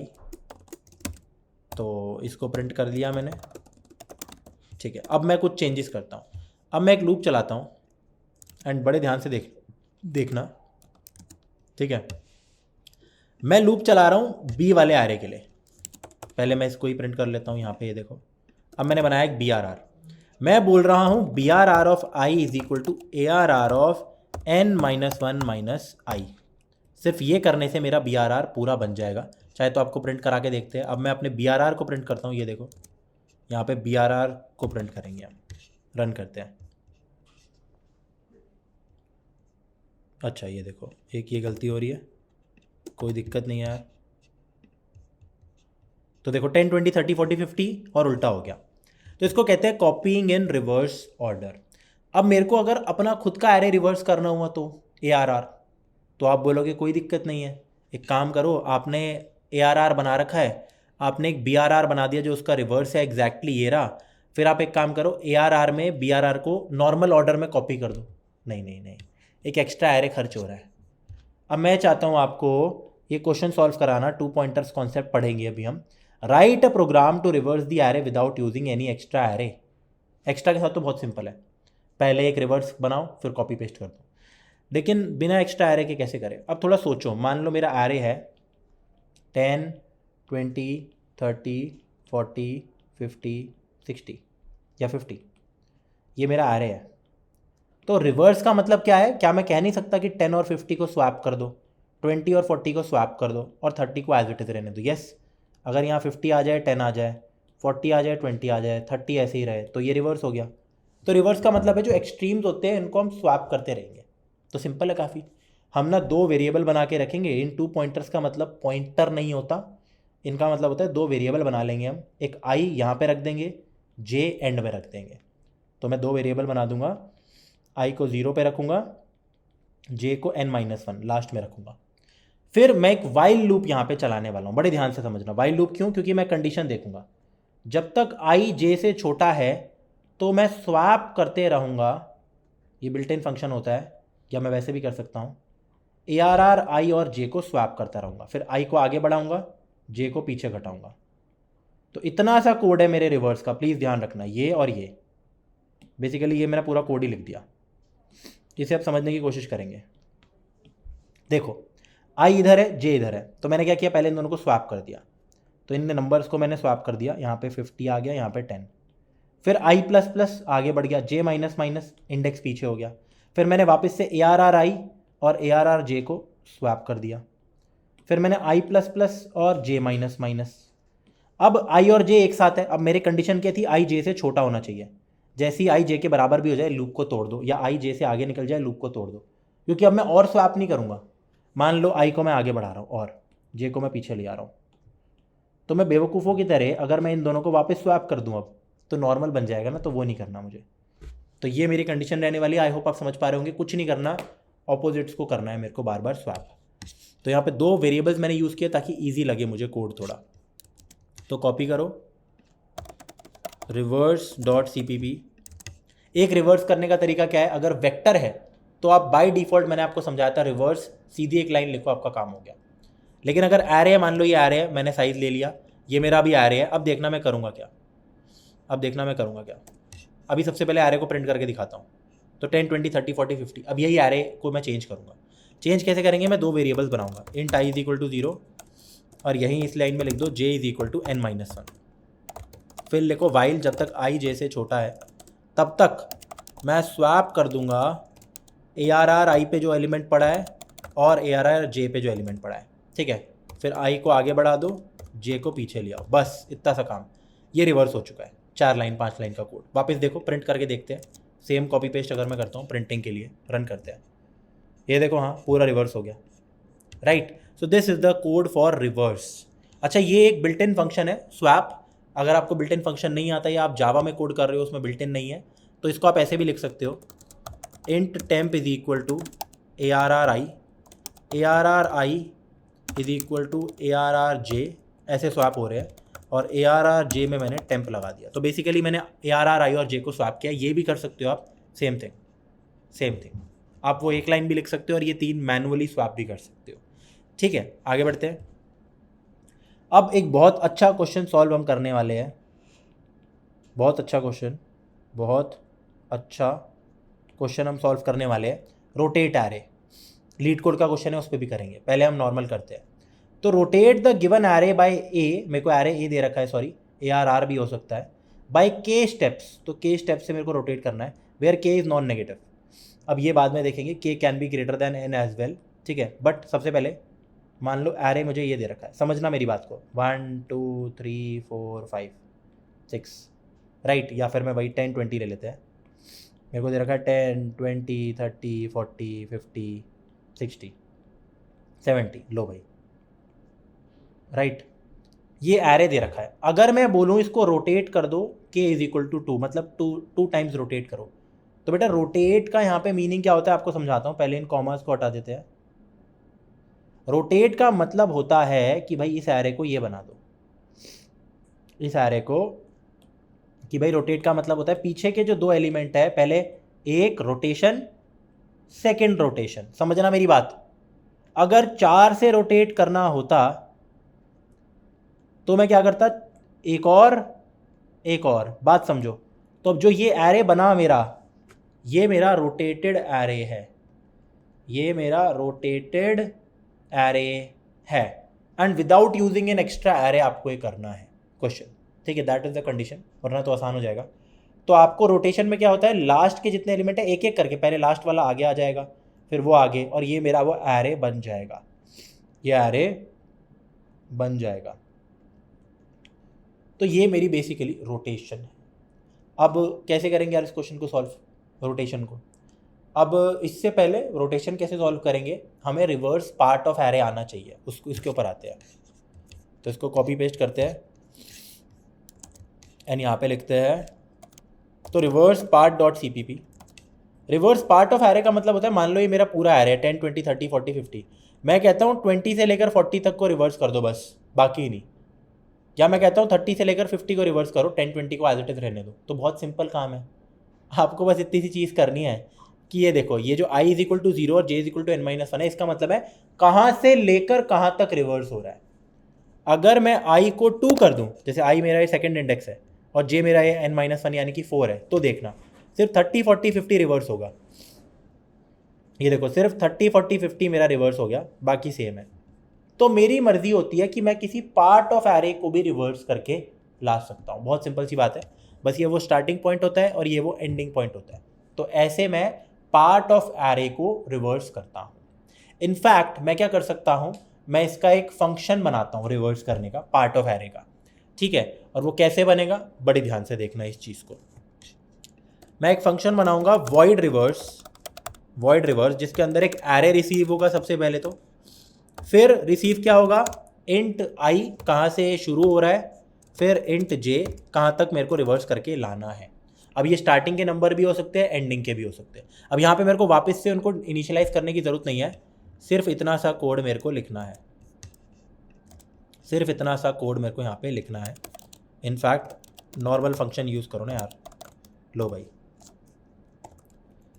तो यार ये देखो, ये मेरा रिवर्स का कोड है, सिंपल सा, ज़्यादा इसमें मेहनत नहीं है। i और j मेरे को फंक्शन से मिलेंगे, एरे भी मेरे को ये फंक्शन से मिलने वाला है। ये मेरा रिवर्स का कोड है और ये पार्ट को रिवर्स करके ला रहा है, सिर्फ पूरे एरे को नहीं, जहाँ से मैं दे रहा हूँ वहाँ से।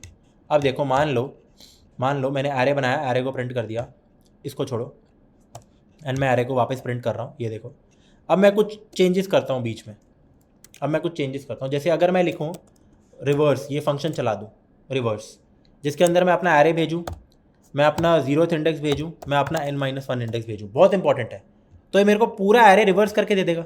ये देखो, पूरा एरे रिवर्स करके आ गया। समझो मेरी बात को, ये बेसिकली क्या कर रहा है, ये वाले काम कर रहा है जो मैंने ऊपर लिखे थे। तो मैंने पहले ही यहाँ पे एज अ पैरामीटर अपने i और j भेज दिए, ताकि यहाँ पे वापस से ना लिखना पड़े, ठीक है। और जहाँ से लेकर जहाँ तक करूँगा वहाँ हो जाएगा।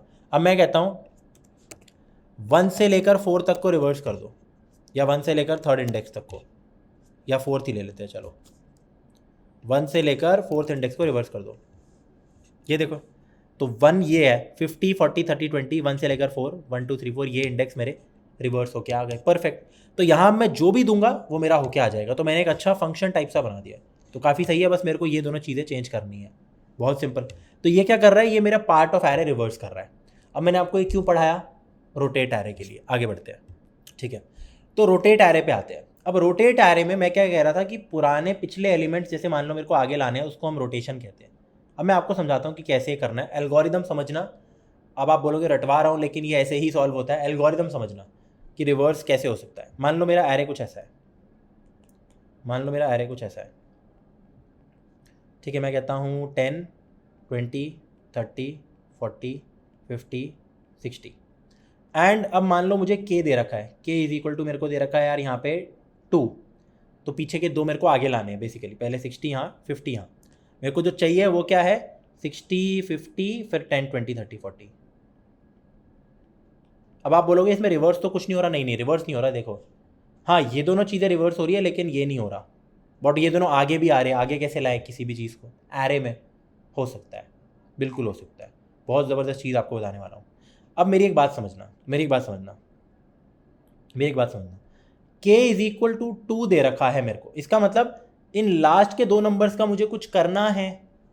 तो एक बारी के लिए इनको कुछ समझो कि यार ये कुछ है और ये कुछ है। अब एक बात बताओ, मैं आपको स्टेप सिखाने वाला हूँ कि कैसे आपको ये करना है। बहुत ज़बरदस्त चीज़ है, बहुत। सबसे पहले एक काम करो, इसको भी रिवर्स कर दो और इसको भी रिवर्स कर दो। तो हमारा आंसर क्या आएगा? अगर मैं इन दोनों को रिवर्स कर देता हूँ, इसको भी रिवर्स कर देता हूँ, इसको भी, और कर सकता हूँ पार्ट ऑफ एरे रिवर्स कर दो, पार्ट ऑफ एरे रिवर्स कर दो, कर सकते हैं। इंडेक्स हम ले सकते हैं आराम से। मान लो इंडेक्स है मेरे 0 1 2 3 फिर 4 5, तो ये वाला इंडेक्स हमेशा कितना होगा यार? बहुत सिंपल सी बात है, ये आप आराम से निकाल सकते हो। अगर k इज इक्वल टू 2 मुझे यहाँ पे दे रखा है, अगर k इज इक्वल टू 2 मुझे यहाँ पे दे रखा है, तो ये कितने एलिमेंट्स है? ये k एलिमेंट्स है, तो ये n माइनस के एलिमेंट्स हो जाएंगे। समझना, टोटल एलिमेंट्स मेरे n है अगर एरे में, और ये k है क्योंकि लास्ट के k को आगे लाना है, तो ये बचे हुए n माइनस के एलिमेंट हुए। अगर ये n माइनस के एलिमेंट है, मान लो ये 6 एलिमेंट है, तो 0 से लेकर 5 तक जाएंगे। अब जैसे मान लो k इज इक्वल टू 2 है, n इज इक्वल टू 6 है, यहाँ पे साइज 6 है, तो ये 4 एलिमेंट है, ये 2 है, तो 3 तक इंडेक्स होगा ऑब्वियसली। तो ये वाला इंडेक्स हमेशा कितना होगा?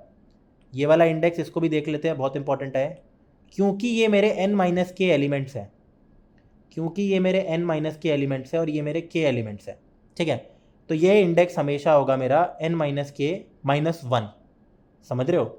फिर ये इंडेक्स क्या हो जाएगा? ऑब्वियसली यार, और ये 0 है, ये तो 0 ही है, ये हो जाएगा n माइनस के माइनस 1 प्लस 1, तो n माइनस के, समझना, ऑफकोर्स एक ज़्यादा है ना इससे, एंड ये लास्ट इंडेक्स है यानी कि n माइनस 1, जो भी मेरा n है, और ये तो 0 ही है, तो 0 n माइनस के माइनस 1 n माइनस के n माइनस 1। अब आपको समझाता हूँ करना क्या है, मेन कॉन्सेप्ट, ये तो मैंने आपको चीज़ें बताई है। इसको रिवर्स कर दो, इसको रिवर्स कर दो, कर सकते हैं आराम से। ये रिवर्स होने के बाद बन जाएगा 40 30 20 10 60 50। अब आपको एक कमाल दिखाता हूँ यहाँ पे, बहुत मतलब जिसको कहते हैं ना बढ़िया चीज़। इसको पूरे को, अब इस पूरे को रिवर्स कर दो, यानी कि 0 से लेकर n माइनस 1 तक का। ये जब पूरा रिवर्स करूँगा तो क्या आएगा? 50 60 10 20 30 40। क्या मुझे यही नहीं चाहिए था? मैं यही तो चाहता था। ये देखो, पहले 60 को हटा के इधर ले आओ, फिर 50 को हटा के इधर ले आओ, रोटेशन यही तो थी, 50 60 10 20 30 40। तो मेरे 3 बहुत ही तुच्छे से स्टेप्स है। आई होप आपको समझ आ रहा होगा कितना सिंपल क्वेश्चन है। मुझे क्या करना है? मुझे बस लास्ट के k एलिमेंट्स को आगे लाना है, एक एक करके पूछ ले। तो इसमें क्या है कि लास्ट के k एलिमेंट्स को रिवर्स कर दो। सबसे पहले इस इंडेक्स को फाइंड आउट करो, इसको भी, ये हमेशा n माइनस के माइनस 1 है, ये n माइनस के है, तो पहले 0 से लेकर n माइनस के माइनस 1 तक रिवर्स कर दो, फिर n माइनस के से n माइनस 1 वाला पार्ट भी रिवर्स कर दो ताकि ये बन जाए, फिर पूरे एरे को रिवर्स कर दो 0 से लेकर n माइनस 1।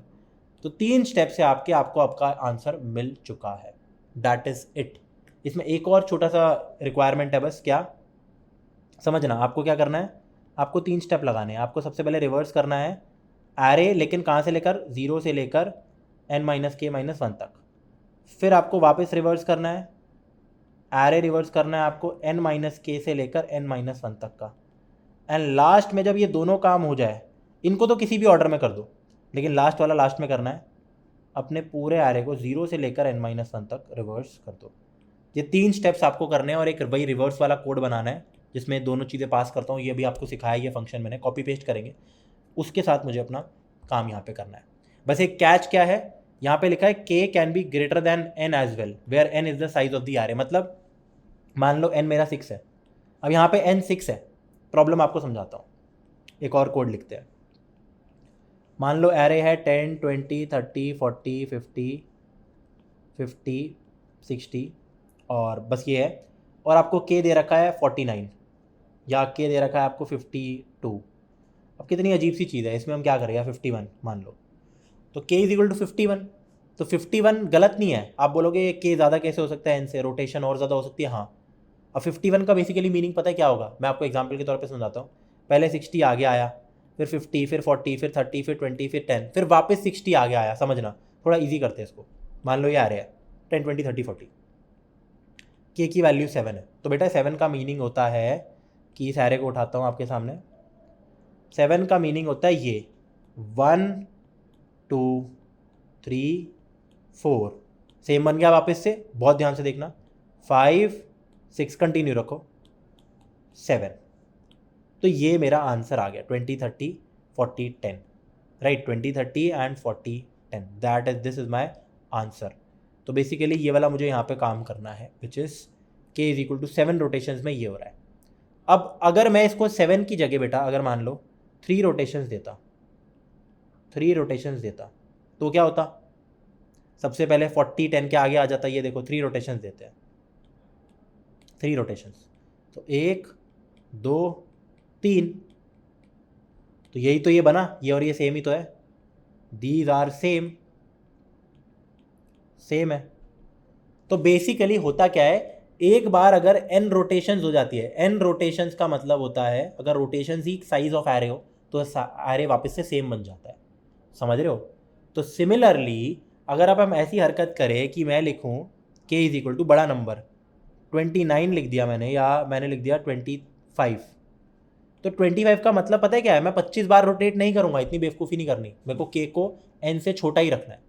मैं देखूंगा सबसे पहले तो 25 को डिवाइड कर दूंगा एरे के साइज के साथ, तो कितना आंसर आया 4, मैं कहता हूँ 6 जा 24, रिमाइंडर आ गया 1। तो मेरे को एक ही बार रोटेट करना है, क्यों, क्योंकि 6 बार तो कंप्लीट रोटेशन हो जाएगी, 25 रोटेशन का मतलब है 6 rotation plus 6 plus 6 plus 6 plus 6, sorry 4 बार 6 फिर 1, तो 6 जब भी, सॉरी 25 रोटेशन का मतलब है 4 plus 4 plus 4 plus 4 plus 4 plus 4, ठीक है, प्लस 1, तो 4 बार किया सेम रहा सेम रहा सेम रहा सेम सेम सेम, एक बार किया थोड़ा सा फर्क आया। तो आप सबसे पहले स्टेप ये लिखोगे कि k is equal to k modulus n, k को n से डिवाइड करके जो रिमाइंडर आता है उसको रखोगे। अगर k पहले से छोटा है n से, टेंशन लेने की बात ही नहीं है, क्योंकि छोटा नंबर मॉड्यूलस n वही नंबर आ जाता है, प्रॉपर्टीज में हमने पढ़ा था।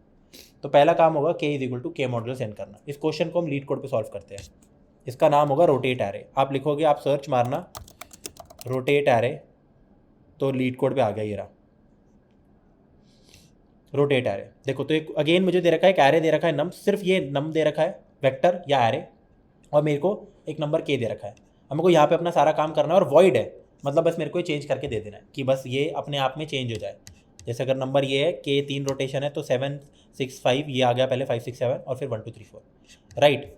तो सबसे पहला मेरा स्टेप क्या था, मैंने आपको समझाया था कि k ज़्यादा भी हो सकता है n से, तो पहले n को निकालो, int n is equal to ये जो एरे है आपका, नाम चेंज कर सकते हो, इसका साइज लेंथ निकाल लिया करो अलग से, ये ज़्यादा बेटर रहता है।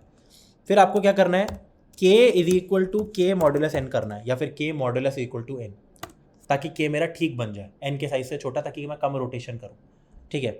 फिर मुझे क्या करने हैं, मुझे 3 काम करने हैं। पहले तो मैं एक फंक्शन बनाऊंगा जिसके अंदर 3 चीज़ें जाएगी, तो मैं रिवर्स करके लाऊंगा किसको, अपना एरे भेजो, अब यहाँ पे अपना एरे भेजो, ठीक है। और क्या क्या भेजना है मेरे को, सबसे पहले मेरे को रिवर्स करना था 0 से लेकर n माइनस k माइनस 1 तक, ध्यान करो। फिर मुझे रिवर्स करना है एरे को n माइनस k से लेकर n माइनस 1 तक, लास्ट तक। लास्ट में मेरे को रिवर्स करना है एरे को 0 से लेकर n माइनस 1 तक। सिंपल, जैसे ये 3 काम हो गए मेरा काम हो गया। अब ऊपर अपना कोड लिखते हैं। एक और फंक्शन अगर आपको बनाना होता है तो बाहर ही बनाते हो ऑब्वियसली, तो मैं जैसे वॉइड रिवर्स फंक्शन बना रहा था, यहाँ पब्लिक के अंदर बनाओगे, जिसके अंदर सबसे पहले, क्योंकि ये वेक्टर दे रहा हूँ मैं, एरे नहीं है, तो वेक्टर ही रिसीव होगा और ऐसे ही होगा, तो कॉपी कर लो। इनफैक्ट ध्यान देना, अगर आप एंड ना लिखो तो प्रॉब्लम हो जाएगी, क्योंकि फिर वो बाय वैल्यू जाता है। वेक्टर्स को जब फंक्शंस में पास करते हैं, ये मैं बताना भूल गया, वो पास बाय वैल्यू जाते हैं, तो एंड लगा देते हैं तो वो पास बाय रेफरेंस जाते हैं। एनीवेज यहाँ पे सबसे पहले अपना वो इंट आई लिख दो, जहाँ से लेकर जहाँ तक मेरे को करना है। अब बाकी तो इनफैक्ट मैं कॉपी पेस्ट कर सकता हूँ, ये देखो कॉपी पेस्ट करते हैं इस कोड को, कॉपी पेस्ट, क्योंकि यही सेम चीज़ें थी। देखो बस इतना सा काम करना था मेरे को, ये आप थोड़ा सा आगे कर लो, ये देखो कॉपी पेस्ट किया मैंने बस। अब एक बार रन करते हैं इस कोड को, रन करते हैं, कितना सिंपल कोड था। देखो एक्सेप्टेड, सबमिट करो एंड डन हो जाएगा एक बारी में, and it is done, accepted. Very famous question, very simple question, lots of likes, ठीक है। ये लास्ट क्वेश्चन था। Yes, thank you very much for attending this session. I hope आपको एरेज अच्छे से समझ आ गया। हमने अच्छे कॉन्सेप्ट्स पढ़े, हमने थोड़ा बहुत 2 पॉइंटर भी देखा आई और जे के साथ, और हमने यार रोटेट एरे, रिवर्स एरे, ये सब भी देखा। ऑफकोर्स एरे के अंदर यार बहुत सारी, जैसे प्रीफिक्स सम, ठीक है, जैसे कि स्लाइडिंग विंडो, ठीक है, और थोड़ा 2 पॉइंटर भी, और अच्छे से बहुत सारी प्रॉब्लम्स होती है। तो जितने आप प्रैक्टिस करोगे, इनके तो अलग सेशन लगेंगे, जितने आप प्रैक्टिस करोगे ना उतना ही ज़्यादा यार आप बेटर बन सकते हो एल्गोरिथम्स के अंदर और डेटा स्ट्रक्चर्स के अंदर, ठीक है। तो आज की वीडियो के लिए इतना ही था, आपसे मिलते हैं नेक्स्ट वीडियो में, बाय।